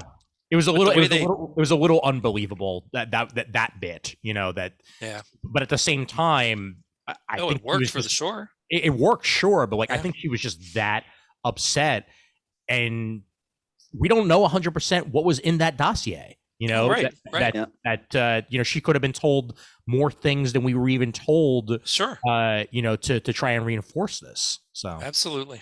Yep. Well, it was a great series, and I hope they do a second season. That would be great. Yeah. I love that they still kept him grounded, where every episode or so you'd get him calling his wife, you'd get the kids in there, for the family aspect of it, that Hawkeye is so grounded in this Marvel cinematic universe. I really appreciate that they kept that through the whole show. Yep. Right to the end. And also, I think it's a very great pacing. The third episode, the action explodes. Yes. Like the car chase, the arrows, like they really picked it up. And that episode was thrilling. And the action boy, was that in how it was filmed was fantastically beautiful. And of course, the New Yorker in me immediately realized that was the scene that was not filmed in New York. Because when they're on the bridge, you mean, and all that? Well, even before then, like the streets didn't look right. Like it could have easily been maybe Williamsburg, Brooklyn, but like I realized, wait a minute, we don't have drags this long. Like it just felt like it was too much, and then I looked it up, and it was actually filmed in Atlanta. That part itself was filmed in Atlanta, while a lot of the other stuff was filmed in New York. So that's. I love when Levinstein does the hometown boy. I have to every single time, man. But the rest of it, and I think one of the things that I appreciated the most about it is how they managed to capture Christmas in New York so wonderfully. Yeah. Like every aspect of it just hit home for me, and it worked exponentially, not only with the setting, but also with the characters. That the fact that, Clint is constantly wanting to go home in time for Christmas, and that's always there. Like it was almost Home Alone-esque in the capers that they were trying to pull off in order to try to get home. I absolutely adored it, and it was a sleeper for me because I really didn't know how I was going to feel about it going in. It's now, I think, possibly even my favorite, if not my second favorite of the bunch. I had higher hopes for this than Falcon and Winter Soldier, to be honest with you. Yeah. Mm-hmm. Yep. Not that I thought that would be bad. But Falcon and Winter Soldier was what I expected it to be. Right. This I expected more of, and I was very pleased. And that at the end, the end credits scene is just the full version of the Rogers the Musical song. Well, okay, so I read a little bit about that, and that's not what it was intended to be. There was a scene filmed, and it involved Hawkeye and Kingpin. But they felt that after showing what they showed with him and Echo and the shot fired but not seen, they didn't want to lessen that by showing you Kingpin and Hawkeye right away. So they threw in the musical thing instead. Is what I read. There's also another deleted scene where you actually see where the Pym particle shrunk truck winds up when it was taken off by the Hawk. I'll have to ask Scott about that one. Yeah, that was amazing. Their puny chirping screams of terror from the mini truck were fantastic. Yeah. The one thing I wish we'd gotten though was a cowl. At some point during this season, I wanted the cowl and we didn't get it. But at least we got a classic Hawkeye look one way or the other. Very fraction. Yeah. So, yeah. Like it's a 5 out of 5 freaking squares for me, honestly. Yeah, I really enjoyed it. It hit every level. So. Yep. All right. Bring Murd back. I'm gonna give it the thumbs up. The thumbs up. Go. Knock on the glass. He's lost in thought. Hold on. Stop the share. I stopped the share. Oh, there he is. There Adam! you go. All right, we're done. Okay, I'm back, I guess. You're in quite the reverie, my friend. Okay, so now it's time for all the spoilers. Oh no, I'm sorry. I just want to know one thing. Yes, Chris, does this series finally give us a version of Hawkeye that character great comics. Absolutely. All right. Yes. Yep. Yep. I would 100% say so. Yeah. Yep. Yep. Yeah. Yeah. Even with some of the aspects of the history of the character, which I will not go into. Yeah. They very much hit on that, including some of his shortcomings that he's had to get over the years. So I'll just leave it at that. They do a really good job. All right. Mm-hmm. I'll be watching it soon enough. Haven't yet. Sure. So let's talk about something all four of us can talk about. And yet again, spoilers for anybody who hasn't watched the first episode. Book of Boba Fett. Episode 1 has been released since the last time that we recorded. Episode 2 comes out soon, but we haven't seen it yet. Because that's the comes future. out today. Yes, exactly. Which is, I'm still getting used to the Wednesday release thing. I am too. I don't like it. I like Friday releases better. I know. But thoughts and opinions on it. We'll start with Murd because he hasn't talked in a while. So, what'd you think of a Book of Boba Fett? Well, I gobbled it right up like popcorn. It could have. Well, I think it's part of it is that my folks and I were binge watching 2 whole seasons of The Mandalorian, big chunks at a time this past spring. So it's nice. It's kind of a splash of cold water to the face to realize that there's only 1 episode of this to watch at a time. There's a second, but we watched this it was just this past Saturday, I guess. It was my birthday afternoon, and it took me back to another New Year's Day, 1985, when I watched Return of the Jedi in the theater for the first time. And anything that involves Jabba the Hutt's palace in Star Wars lore is going to have my full attention, of course. And I had a lot of fun with this first episode. I liked Boba Fett's trials and tribulations with the Tuskens out in the desert, that random Harryhausen-esque sand creature that popped out and menaced him and his and his Rhodians. Very Kraken-like, yes. Yes, he was very Kraken-like, right down to multiple very much limbs. So. And I like the fact that kind of the slowly unraveling plot thread of his ongoing attempt to solidify his power base in the vacuum left by Jabba's passing as the new daimyo, or whatever the term is, crime lord of that region of Tatooine. And I love that a couple of the Gamorreans still hung around, and I hope that they're going to be as loyal as they prove to be, because as I remarked to my mother, I used to have their action figures, so I kind of want them. It's nice to be able to cheer for them for a change, and my mom just chuckled and said, I remember that. She remembered those green pig things with their little plastic cleavers. Yep. The only thing is, as much as I love this show and I'm enjoying it for what it is, I'm still having a hard time making the connection between Boba Fett and this bald, overweight New Zealander guy that we've got kept as Boba Fett. Because his showing up in the Mandalorian, I was like, oh, okay, that's Temuera Morrison, and he's supposed to be Boba Fett right now, and I just don't buy it at all. The fact that he wasn't in the armor didn't help, but even now that he's in the armor, it's just... I guess it's still some some continued misgivings left over from the prequels. Fair.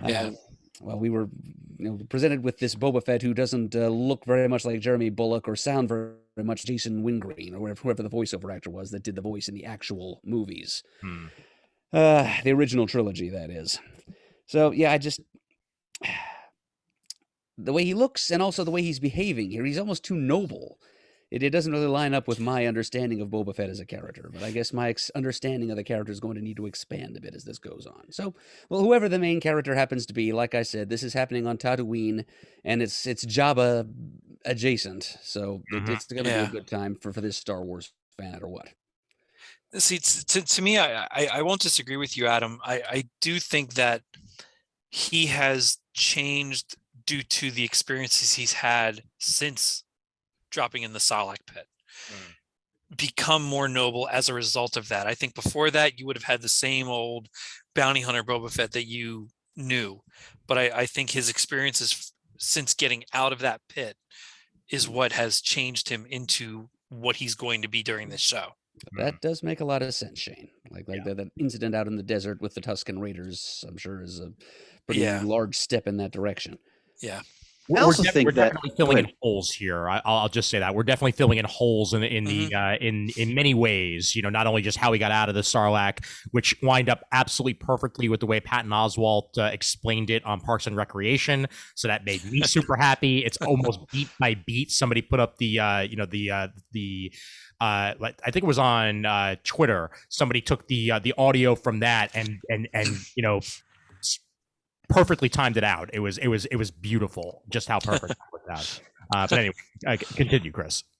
I was just going to say, to kind of piggyback on Murd's point, I think regardless of who plays Boba Fett, because the character's been such an enigma literally for decades, and we only had these sort of snapshots of him. I mean, we actually got to know more in comics really than even in the films and novels. Yeah. So I think it's, for me, and this doesn't lessen my enjoyment, but I think it's jarring to see anyone play Boba Fett and not be in that armor and just be like a guy, in this case, a middle-aged guy, who's, because the mystique of, because everything about Boba Fett is that helmet. Like the mystique is all about the helmet and the armor. That's all stripped away. It's jarring, but I think it works though for what the story that they're telling. The Sarlacc pit was thrilling. The way they showed that and him in there and how he got out was so well done. And just to always remind that Boba Fett is a survivor. Yeah. But I really enjoyed this thoroughly. I love Ming-Na Wen. I love absolutely. I think she's like nearly 60 years old. She never ages. Yeah, she never amazing. ages. Wow. So she's about the same age as Temuera Morrison, and she looks that much better than he does. Yeah. That is really something. But a lot of great touches, like the ruthless brutality of the Jawas as they're scavenging. Oh yeah.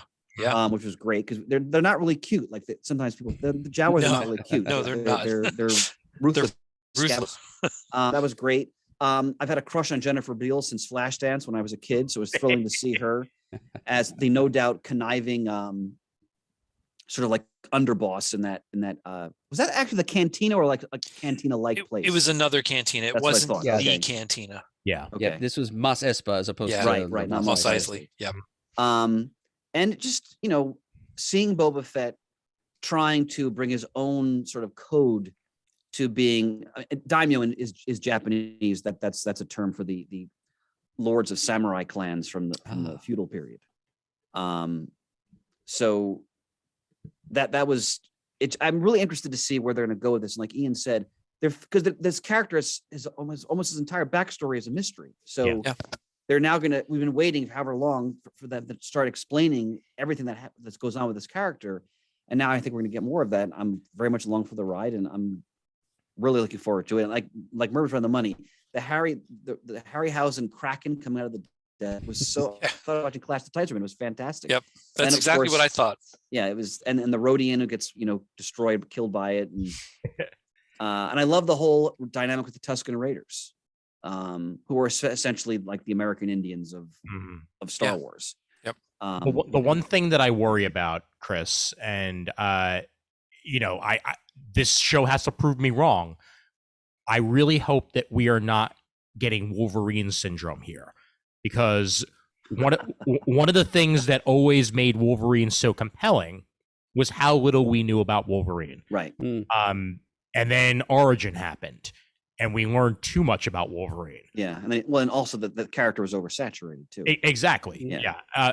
That's one thing we don't really have to worry too much about Boba Fett, because he was gone for so long. Right. And now here he is back. Did he show up in Clone Wars at all? Did he show up in any of the animated series leading up to this? Shay would know that. Not yes, as a young kid. So the kid that you found at the end of Attack of the Clones holding his father's helmet. Right. And head. That kid was in Clone Wars. Okay. In a little bit, not too much. Got it. But he was there. But nothing after Jedi has shown up. No, this is the first time you've seen him after Jedi. Okay. Never in Rebels. I do think the same actor who played the kid in the movies voiced him for the cartoons. Yes. Just as this same actor played Jango Fett, all the clones. I appreciate that they're keeping that continuity. Oh yeah. And able to have him play this character, because compared to when Clone Wars happened and Attack of the Clones, this much time has passed. It has been 30, 40 years. So it would be an adult version of what you saw in Jango Fett. It would be a battered and beaten, older, middle-aged guy. Right. But it's still the same clone that you got in Attack of the Clones. Yeah. Yeah, just like how we're getting, you and McGregor, back as I can't wait to see Obi-Wan. When that happens, it all makes sense aging wise in the story that they're telling. And hell, that we're even getting Hayden Christensen back. I'm looking forward to that. I'm excited about that. I can't wait to see what they do with that. Oh, absolutely. Yeah. With this though, I enjoyed this first episode. However, more than ever, I'm feeling this is one movie that has been broken into smaller chunks. Because this episode wasn't even 40 minutes long. Yeah. This was like 38 minutes, I think it came in. And I'm sure each episode will be a different length because they usually are. Robert Rodriguez is for the most part, a film director. Did an amazing job of directing in here, mind you. I think that the action scenes are very well put together and shot. The lighting is great for the desert scenes. You don't get lost in the sand too much. Like you can see everything that's happening. All the staging was brilliant. Put Ming-Na Wen in anything, and I'm going to enjoy it because she's just terrific. The voice of the droid. DV8 or EV8, boy. 8D8. 8D8. Oh, you mean the torture droid? Yeah. He's from What We Do in the Shadows. Matt Berry? Yeah, Matt Berry, exactly. Yes. Yeah, I saw his name in the credits. I was wondering which character he had played. Yep. Yeah, that's what he played. I recognize his voice immediately because that voice is so distinctive. But I was super happy to see him show up, and overall, yeah, I enjoyed it. It's just like when it ended, I'm like, that's it? It's over? Like, okay. And, me too. And I'll say the same. Like I really enjoyed it. I'm glad they're doing it, and I'm excited to see what comes next. Mm-hmm. But just on first episodes alone, it didn't bowl me over like The Mandalorian did. Right. But The Mandalorian was new, it was fresh, it was something completely foreign. This had some expectations to it, and for me, they were met. Yeah. But it just wasn't as exciting because I'm a little bit more familiar with this character, even though this is a totally different part of his life that we've never seen and never got this backstory or anything like that. Yeah. It just was not quite as exciting to me as the first episode of The Mandalorian was.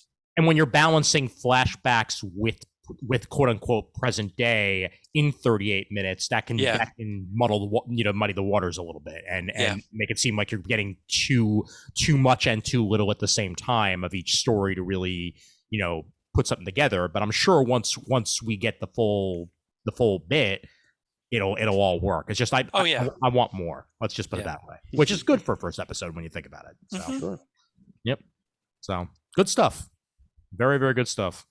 What would we give it as a first episode, frickin' Swears wise? Where would it fall on your scales? I'd still give it a 4. I'd give it a 4. Yeah, absolutely. Yeah. Same here. Yeah, I think we're unanimous on that one. Yeah, and we'll see where we go. What I wouldn't give a 4 is the Matrix sequel. Here we go. Ah, damn. Let her rip, Chris. Did you guys all see this? I saw it. I did. Okay. I have yet to see a single Matrix movie. Whoa. You know what? Here's the one thing I'll say. So, first of all, I really enjoy Keanu Reeves. Mm-hmm. He's not a great actor, but in his own way, he's a great actor. Yes, he is. And usually I enjoy most of the things, even if it's something terrible. Mm-hmm. I find something redeeming and enjoyable about it. And I think the John Wick films are tremendous action. Oh, so good. They're so much fun. Like they're really, really just dynamic and that third one is just they're a wonderful masterpiece. Yeah. So I was looking forward to this. The first Matrix film I think is a classic. I think it's brilliant. The sequels I was never as excited about. I like the second one. And I think what happened here for me is this new film reminded me of why I'm kind of cold on the Matrix after the first movie, in that once you get into Zion and the rebels and all that stuff, I don't find the story interesting. It becomes a run-of-the-mill, okay, we're fighting the oppressive, whatever, in this case it's the machines, or all the different kind of sci-fi tropes you expect, where like in this new film, like that first half hour where he's like the befuddled game designer and he meets Trinity, like I was really into the movie. I'm like, this is really interesting and engaging. Then they brought you into, we're pulling them out of the Matrix, and I'm like, I'm bored now. And it made me realize that the reason why I love the first Matrix so much, and I think it's such a classic science fiction film, is that you never see Zion. They talk about it, but it's really about him struggling to decide whether or not he should remain in the Matrix and trying to orient himself to what's reality and what isn't, which of course is the core of the whole story. And in this film, I thought it was incredibly too long. And B, once you got him out of that, and now he's like trying to find Trinity, and basically the whole story was, well, if we get Trinity and Neo back together, everything's going to be okay. And I was just bored, fellas. I was like this didn't need to be made. It was, I just thought it was dull. I thought it was terribly dull. And first of all, and to waste an actress as wonderful and beautiful as, what is her name, Jessica Henwick? Yes. From Iron Fist. Oh, she was one of the best. I love her in everything. She was one of the best. I love her in everything. Film. Yeah. And it was just like, it was just flat. I found that it terribly flat. That's, I guess, my punctuation. So I'm going to say I liked it more because I could watch it on HBO Max and I didn't pay for it in the theater. I watched it HBO Max too. Yeah. I can't say that I was bored through it, and I didn't necessarily feel like it was too long. And I enjoyed revisiting the world and these characters. I liked, in some ways, I liked that it became about how everything happened because it was Neo and Trinity together doing it. And without both of them, Neo couldn't have done what he did in the first trilogy. Did I think it needed to be made? No. Do I like that they got a second chance now and this is the way it's going to end? Yeah, I like it well enough. I thought the action scenes were fine, but I didn't expect anything less because I thought they would be well done anyway. Yeah. I agree. I found the first half hour, 45 minutes more interesting than the rest. Yes. But it wasn't the worst thing I've ever seen, but it's not something I'll watch over and over again like I have done with the first two Matrix movies. The third one I don't like at all. The second one I like quite a bit. Yeah. The first one's just fantastic.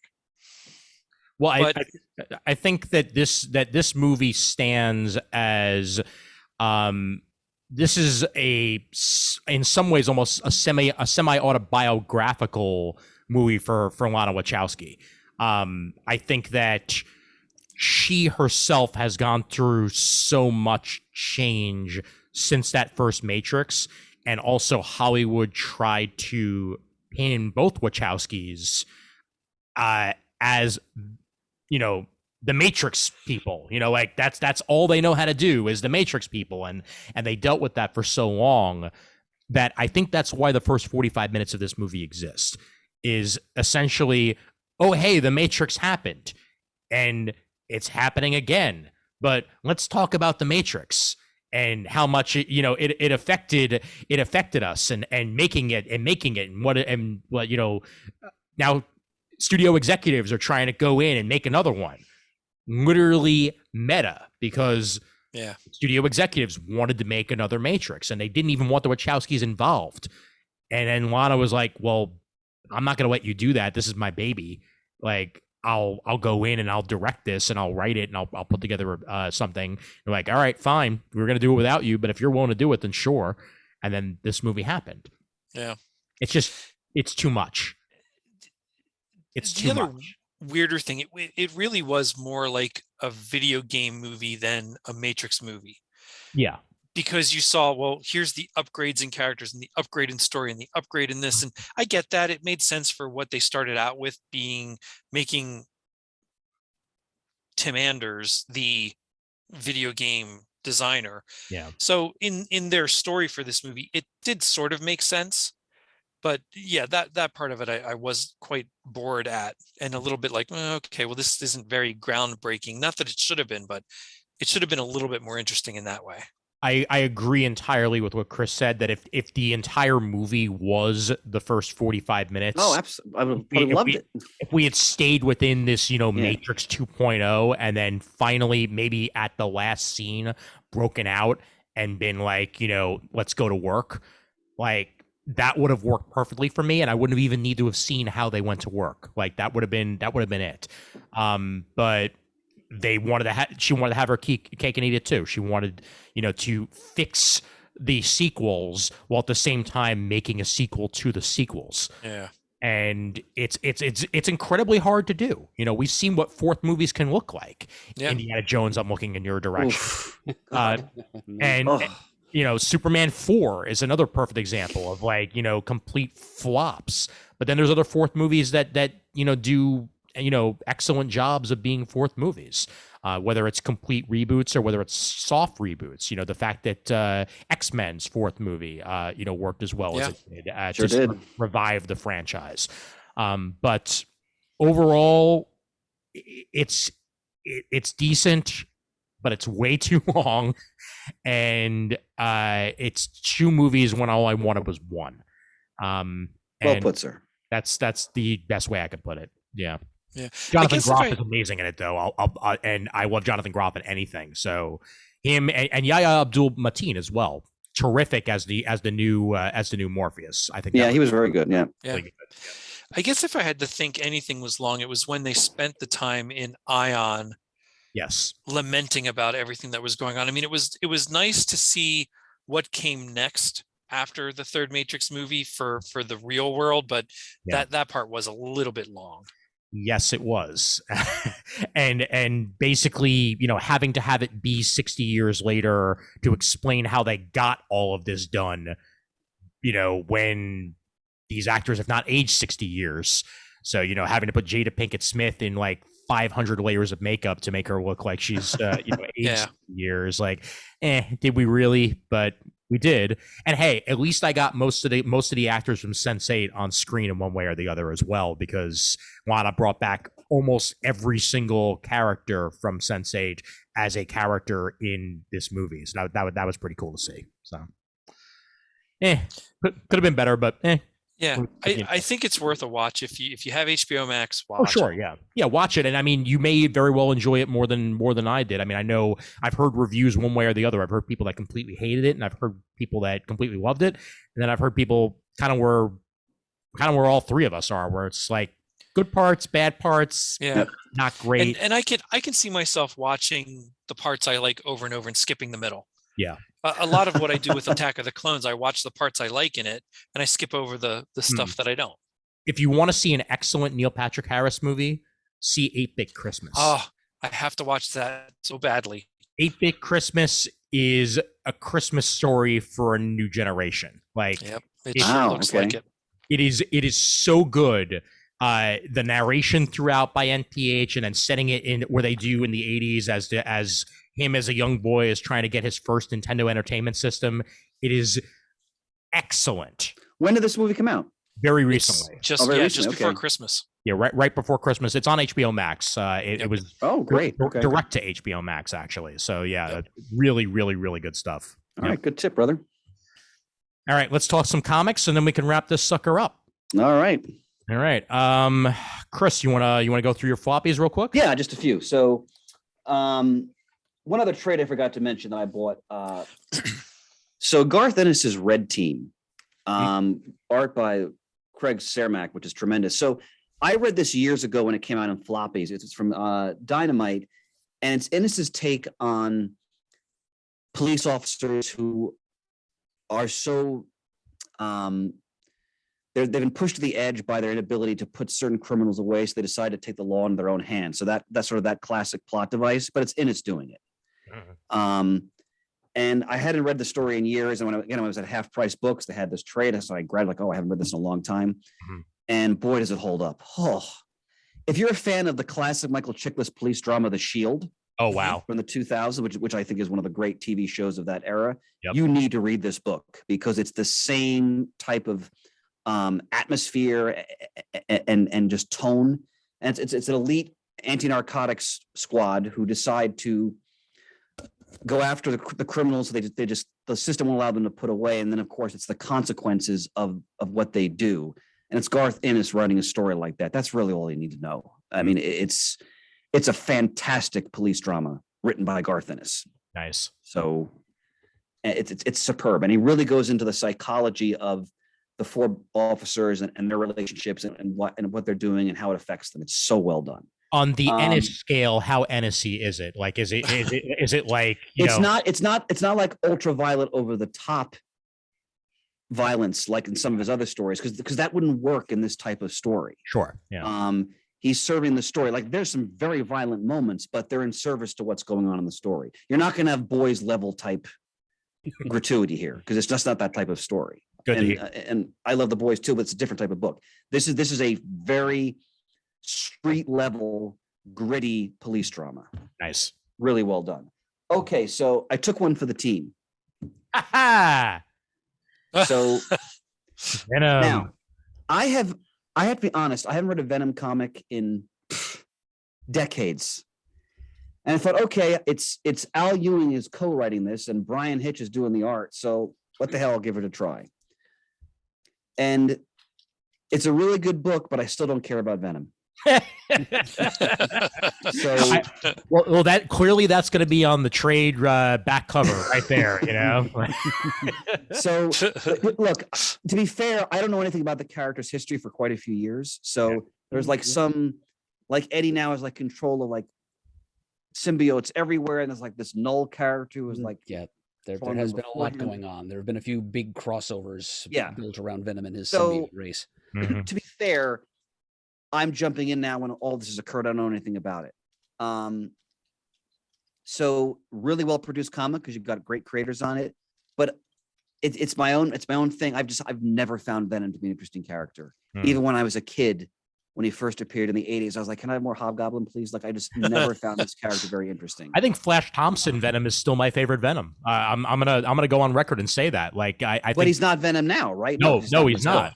No. Okay. Yep. So, if you're a Venom fan, I'm sure you're gonna love this because it's a well-made book. It's just not a character I could just never get into, and that has not changed with this book. Now, last thing I'll talk about, and something everyone should be getting into. Yeah. Holy crap, is this good? Oh, I have to read it. Holy crap, is this good? Oh yeah. I'm so excited for that I could scream.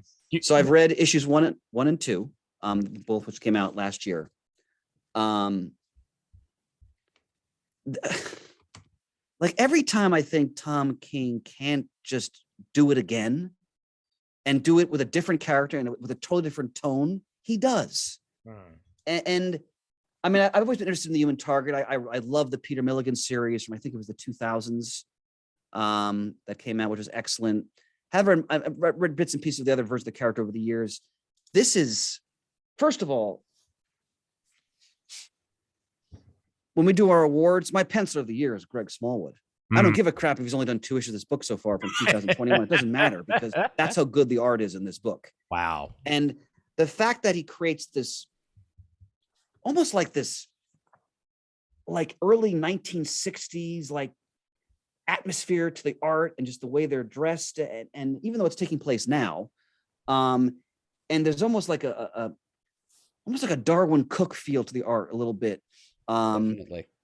And by the way, Shane, the most gorgeous version of Ice ever put to page. Yeah. Put to page. I have read that on many places so far. Holy mackerel. Like, wow. Talk about creating like a femme fatale type character. Again, the gist of the story is he is poisoned. And I won't go into why you have to read. I don't want to spoil how that happened, but because there's more to it, but he's poisoned and he has a limited amount of time. He's trying to figure out, well, who did this to me? That's all you need to know.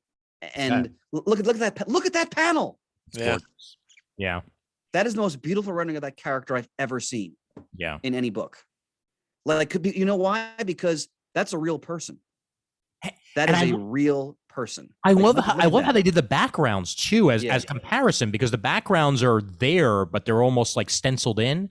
Like Yeah. they're not quite as, perfectly rendered, but They're not the works. focus. Exactly. They're not the focus. Exactly. That's beautiful. And by the way, I think Smallwood is doing the coloring too, because they don't know the colorist. Mhm. The coloring in this book is phenomenal. Hmm. I mean, to go back to the points you fellows are just making, the way he uses different coloring and different perspectives with the coloring. This is like some panels, just kind of a couple colors to create a certain effect. There you go. This is a masterclass book without question. And I can't praise it enough. So I'm really looking forward to finishing out. I know I said I'm only reading Tom King in trade now, and I'm going to do that with Supergirl, for example. Mhm. But I was so interested to see what he was doing with this character, and I'm so glad I did buy the floppies, and I will continue to buy the floppies. And one of the best books of, even though it's only 2 issues, of 2021, without question. Even though it's not even done, I don't care. That's how good it is. So that's my field report, gentlemen. Yeah, I couldn't use quite the, wait for that one either. I use the JLI montage that he put together. That's kind of homage to the original #1 cover. Yep. I use that for my Facebook page Yep. cover photo. Yeah. I cannot wait to read this when it's collected. I will definitely be buying the hardcover for that, because it's just too pretty. Yep. It's just too pretty. Yeah, and I actually I just bought the Strange Adventures hardcover. I'm looking forward to reading that again in 1 or 2 sittings. Nice. Just to see it, because I'm sure I'm going to get a different experience than reading it in monthly, which was amazing, but I'm sure it's going to be even better. Yep. Yeah. All right. So I read a couple of things that I'm going to run through real quick, and then I'll hand it over to Murd and Shane, and we can wrap this sucker up. Starting off with Bolero. We mentioned this in previews for one specific reason, and that's the premise. Now, Bolero was about a girl who's down on her luck. Recently had a breakup with her girlfriend, and her best friend is about to get married, and she's a recovering alcoholic, doing her best to keep her life together. And the night that the best friend is going to propose to her boyfriend, she meets this guy at that bar and kind of has a relapse. And the guy lets her know about this place that she can go to possibly get a new lease on life, quite literally. And this is the reason why this book was interesting to us in the first place. Was the multiverse premise. I remember reading about that in the solicitation originally, and the point of the book is that you can hop no more than 53 times, not 52, but 53 times into alternate universe versions of yourself. And when you do, that version then winds up itself in an alternate universe. It can wind up in yours. It can wind up in in one of the others. If other versions of you are hopping, whatever. But basically, you get a new lease on life by literally taking the lease on life from yourself in another universe and trying out something new for a spin. I read the first issue of this, and it's immediately hooked me, and I can't wait to see where it's going to go in future issues. It is definitely for mature readers. Boobies out the wazoo. They're not pulling any punches on that. There's cursing and all that jazz. So don't read it with the kids around. But it's a terrific book. And Wyatt Kennedy is the writer. Luana Vecchio is the artist, and the artwork on this is great. Beautifully rendered. Real looking characters. I'll get one image that's not too spoilery here from the beginning of the book, just so I can spread that. But wonderfully rendered. Oh wow! Wow, fantastic! Realistic looking characters with some great coloring to go with it as well. Again, this book is out of Image, and it's I think a 6-issue mini. So I'm looking forward to seeing where it's going to go. I'm in all the way on it. So glad I glad I went to we happened to get a review copy of it, and I happened to read it, and I'm gonna pick it up from here. So yeah, Bolero #1 out of Image Comics. Good stuff. All right. You had me at multiverse. Well, yeah, that's always a clutch word for me too. Yeah, I'm pretty sure they had me too, but they've probably gone past the solicitation for the first issue. Well, if the first issue's in print already, obviously they have. So Yeah. I probably forgot to pre-order the rest. Yep. So thank you for the reminder. I'll have to pick those up off the rack. Absolutely. Speaking of the multiverse, on DC Universe Infinite, the first issue of Infinite Frontier #1 came out. Oh, and, nice. And I read through that. That's one of my favorite writers, Joshua Williamson, and Zermanico on the artwork. And damn, this book is awesome. I love it to pieces. And the use of the multiverse in this is, it's very multiversity in the setup. We have, President Superman as one of the main characters.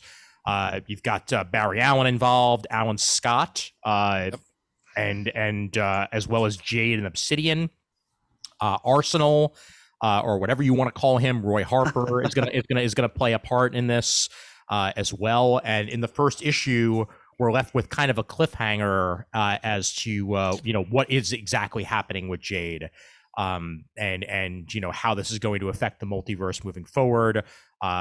We even have Flashpoint Batman showing up at one point, falling into, it's one of the first scenes in the book. He's falling into a cornfield similar to Superman landing on the planet in Smallville, and he lands in the cornfield of President Superman's parents.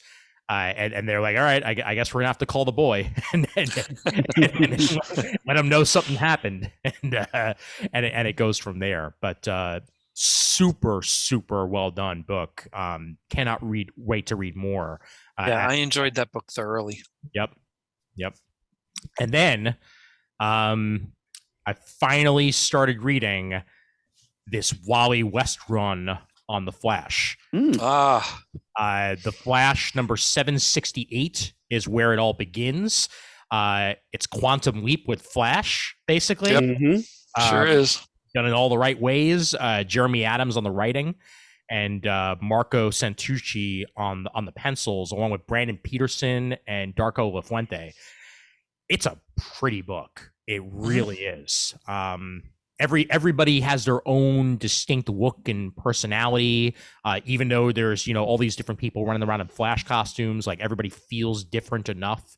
And the setup for this is essentially to Lethal Weapon it. Wally West is too old for this shit, and he wants to retire and go home to his wife and kids and give up the life of being a superhero. So he goes into the Speed Force with Barry. Barry's going to, take away his speed, essentially, like he's done before to some other villains. And before he gets the chance, the Speed Force whisks Wally away, and he wakes up in the distant past, and it's not his body. And then he goes, "Oh boy!" And then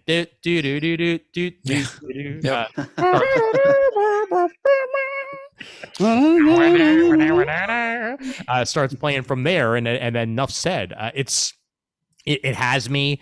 I'm happy to see Wally as the main character in anything, and they're doing a really good job of getting me interested even further here as to where this story is going to go. I've got the next, I think, 3 issues queued up because that's what's currently on DC Infinite. So I'm going to read through that, and I can't wait to see where the story's going from there. I'm gonna read that whole storyline, but I only picked up a couple issues when it looked like it interested me. Like I picked up the Gold Bug issue because Booster and Beetle connection. So, but even that issue was just fun to read, and I didn't read what came before it. So yeah, I'm looking forward to sitting down and reading the whole thing. I know the next issue involves Impulse, so I can't wait to start reading that. Yep. Have you gotten to the Super Friends homage issue yet, Shane? No, I didn't. Yep, it's you're going to enjoy that. Nice. Yes, it's got the Wally quantum leaps into the body of the Super Friends version of Barry Allen, and the artwork for that is by Kevin Maguire. Oh, There you go. Good. wow. Yeah. DC's been doing such a good job with the Flash books over the past couple of years, and I'm happy to see Wally getting his time of day. Now that we have a DC universe that resembles our DC universe again, where everybody's back and like it all makes sense for it to be there, I'm completely sold. And then the final book that I'm going to discuss, Chris, this one's for you. Fantastic Four Life Story number 5. The 2000s, or the 00s, as it were. This is the second to last issue of the series. Yes, Galactus. He comes, and I enjoyed this issue. However, I really want issue 6 to see what we're gonna get, because I feel like with all the hype, what happens with Galactus happens very fast. And I don't know if it's rushing or if it's setting up for something different in issue 6. I'm not going to reveal anything, no spoilers, because this is a very spoiler heavy book here with a lot of the stuff that goes down. All I'll say is that it's the 2000s. Franklin Richards is all grown up. He's in his 30s. He's still being babied by the rest of the Fantastic Four because they still see him as a kid, even though he's in his 30s. One spoiler I'll give is that he's married into the T'Challa family. Oh, wow. So he's married to T'Challa's sister, and has some kids with her. And it reminds me of, have any of you guys seen Don't Look Up? Oh yeah. Not No. yet. Okay. See it if you're a fan of like Dr. Strangelove-esque humor. Like, it's absolutely made for you. Some people love it, some people hate it. I absolutely adored it. I think it was great. I enjoyed it thoroughly. Yeah, but this has moments like that because you're basically waiting for the world to end, because we know Galactus is coming. Galactus, we know he's coming. He's coming. And this issue very much focuses on what do you do when you know the end of the world is happening. Some World people Eater. Exactly. Some people choose to, be with their loved ones, and other people will never give up. And I'll just go ahead and leave it at that. It's a good issue, but like I said, I really need issue 6 to see whether or not I love this issue or not, because I've loved everything up until now, and this is the first time this series has maybe hit a bit of a snag for me. So we'll see. I don't think I've read issue 580, and I have to pick that up. I must have missed that somehow. Yeah, Okay. yeah, track it down, man, because issue 6 comes out about a month from now, so you have time. So it's When did 5 come out? 5 came out somewhat recently, because I only picked it up myself, maybe. I haven't gotten my December shipment yet, so maybe. It's There you go. Okay. Yeah, it's very possible that is indeed where it lives. Okay. So, and that's basically what I've been reading, gents. Murd? I just have a couple of things to mention here. First of all, a quick mention of what I was choosing to read on the night before Christmas. Some appropriate holiday stocking stuffer reading here. Archie, 80 years of Fantastic. Christmas. Yes, this is one of these lovely little historical digest-sized reprint volumes that Archie comes out with from time to time. As the title implies, it is 80 years worth of Archie Comics Christmas stories, 250 plus pages of them, presented in reverse chronological order, which is an interesting choice. Oh, wow. Yep. So it starts with a handful of stories published last year and the year before from the 2020s, and then marching backwards in time through the 20-teens, the 2000s, 90s, 80s, 70s, 60s, 50s, and even a couple of stories from the very early days of Archie in the 1940s. Oh, wow. Which are most interesting to me because it just shows how far the character has evolved and how far, I guess, pop cultural portrayals of the American teenager have evolved in general since those days. So it's nice, fluffy candy floss type entertainment. The stories are a little bit repetitive. Most of them focus around Archie agonizing over what he's going to give to Betty and Veronica, etc., and the trouble he gets himself into, thereabouts. There's also a recurring character called Jingles the Elf. who is a he's the North Pole employee who is assigned Riverdale, USA's patch of territory to monitor, and he just flies down there to Riverdale and has adventures with Archie and the gang. Only children can see him, and apparently, by the North Pole definition, child extends to high school students because Archie and the gang can see him and interact with him, and he apparently has been kind of a minor convention of Archie Christmas stories over the decades. So Nice. that was something new that I learned. So this was a fun light read as I prepared for my Christmas Eve walk, which Nice. Yes, incidentally, if it sounded earlier like I made it sound like this Christmas was a total bummer, Christmas Eve is really the big show for me. That's to those of you who may not know, there's a tradition in my mother's hometown of Glen Rock, Pennsylvania, stemming back to 1848, in which a group of gentlemen in Victorian attire, top hats, greatcoats, and canes, the whole thing, wander around the streets of Glen Rock all night long, from midnight till nearly sunrise, singing these old English village carols that you won't hear anywhere else on this continent except in Glen Rock.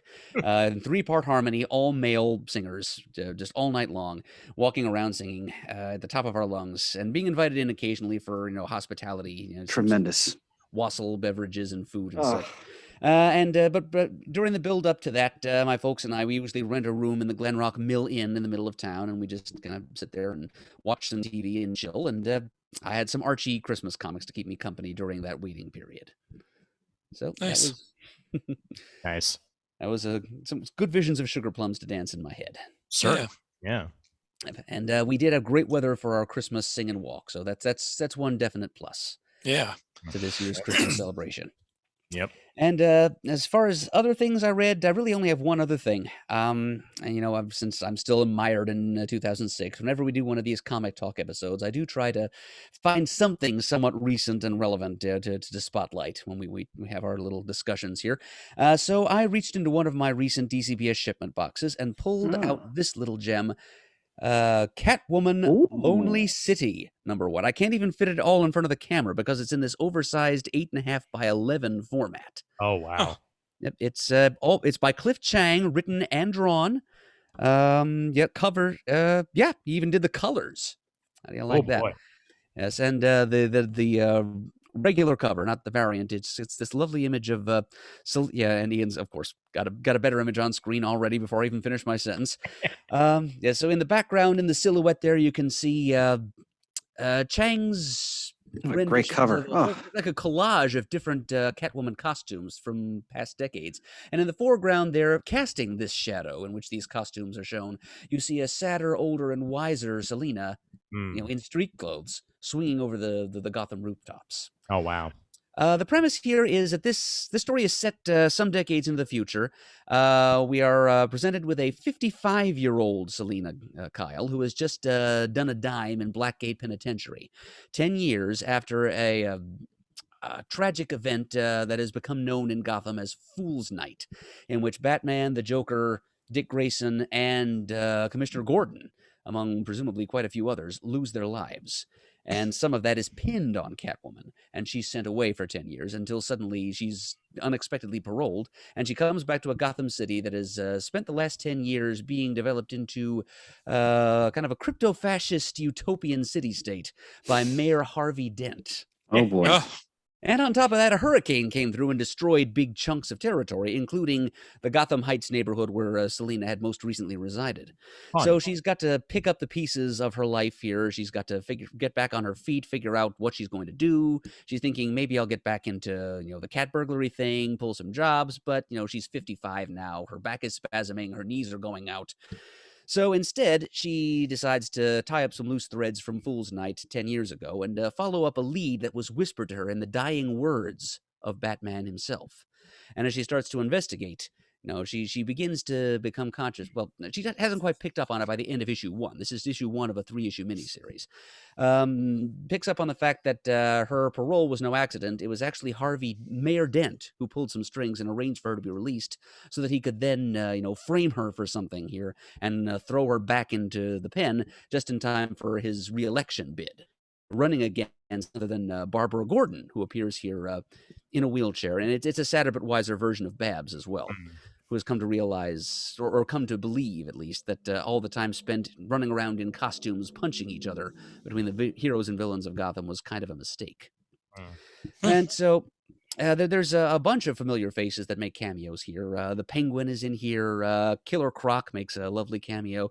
He's going to be a supporting character for the rest of the miniseries. He kind of invites himself to join Selina's growing gang. And even Ma Hunkle, the Golden Age Red Tornado. Oh, wow. Delightful. I love what Chang does with her in this story. He portrays her as the proprietress of a bar in what used to be a riverside region of Gotham City called the Stock Pot. A reference to the cook pot that she used to wear on her head as a battle helmet when she went into action as the Red Tornado. And she runs that. It's kind of like Josie's Bar in the old Daredevil comics. And she runs the place. It's a hangout for Gotham's element, like henchmen and whatnot. But it's like a DMZ where you go in there, all beefs are left outside. Doesn't matter which mob you belong to. Doesn't matter which super kook you're henching for at the moment. You behave yourself in there, or Ma Hunkle will pick you up and throw you out on your head. And I love the way he writes Ma Hunkle. I mean, Jeff Johns did some cool things with her in his Justice Society run, but I think Cliff Chiang actually writes her a bit better. So, and there's his take on Croc. Wow. See Chang's lovely, clean, cartoony art. It's well suited. It's really kind of a delight. Just in concept and execution, this miniseries makes me think a heck of a lot of something that might have been done on the classic Batman the Animated Series. Okay. Just about the only thing that separates this from something that could have existed in the Tim and Dinny verse, if you will. The only thing that justifies its being released under the Black Label imprint, as opposed to being for more general audience, is the fact that there are a few gratuitous F-bombs casually lobbed around in the dialogue here.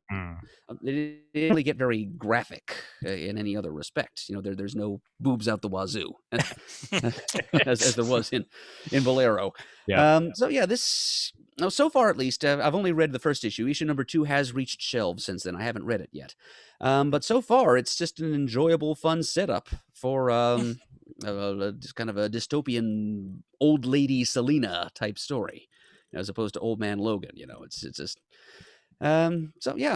So props to Cliff Chiang for having crafted a great Catwoman story that I would not be at all surprised if it were adapted into a direct HBO Max animated movie sometime in the future. Yeah, I'd love to see that, and I would love to see this on my shelf. It is super, super pretty. Yep, I'm sure there's an oversized collection just waiting to be published. Oh, definitely. Yeah, I'll have to look that up. I missed that. Yep. Yeah, when did that just come out now? Like that? It would have come. I think the issue would have hit shelves in November. Okay, I'll have to hunt that down. Yeah, looking at the release date. Let's see if I could find the release date. It was originally published on October 19th, 2020. Oh, wow. Okay. Yep. Okay, and I guess it must be bi-monthly then, because issue number 2 came out in December, so maybe the concluding issue we'll see in February. Yeah, that sounds about right. Yep. Good stuff. Good stuff indeed. Shane, anything from you? No, I'm woefully behind. Work was busy. It was our busy time for the end of the year to get stuff done. So I was working longer hours, and I was focusing a little bit more on Starman than other stuff. So fair enough. Yeah. It's coming, by the way. It's coming. That will bear fruit very soon, we promise. Yep. And cannot wait to do that. So stay tuned, listeners, for our eventual book of the month of that. So good times all around. All right, gentlemen. One last thing I forgot to mention in Infinite Crusade. Confirmed that it's Chase. That makes me happy. Because I remember in previews, I was like, is that Chase? Is that Chase? I'm not sure if that's Chase. Yeah, it's Chase. So that makes me very, very happy that Cameron Chase is officially back, in the DC universe, with Bones. And yeah, it's DEO action, and I am thrilled to see it. Yeah, that's a good book. I enjoyed it all the way through. Excellent. All right, gentlemen. I think that's Shot or bolt. Shot. Yep. All right. Hardy comic talk, brothers. Absolutely. Oh yeah. Yep. Sticks a good to way the bones. and a good way to start off the year. Absolutely. Yep. Alrighty. Well, one more reminder out there to you, the listeners. We thank you so much for your continued support of the show over at patreon.com/comicgeekspeak. And also at youtube.com/comicgeekspeak. Feel free to leave us a comment on there if you're not on the super group or what have you, and you're listening to us or watching us on the video version. Feel free to do so over there, and we'll be happy to respond and whenever we can. So thank you so much for your continued support, guys. You guys are awesome. And now, Shane, I will hand it over to you once I cue you up accordingly. And I have, and voila. Visit us at comicgeekspeak.com. To send us an email, the address is comicgeekspeak@gmail.com. To leave a voicemail, the number is 267-702-642. I'm getting at you, drunk cap. Stop by thecomicforums.vanillacommunity.com. Follow us on youtube.com/comicgeekspeak. Let us know what you think of the paraphernalia of topics we covered, and let us know what you got for Christmas. Follow us on Twitter, like us on Facebook, send in your Muddle the Merds, because we will get to them eventually, even if it's Christmas in July. Thanks to everyone who contributes to the episode and sends in the Muddle the Merds. And as always, we are uniting the world's mightiest heroes, one listener at a time.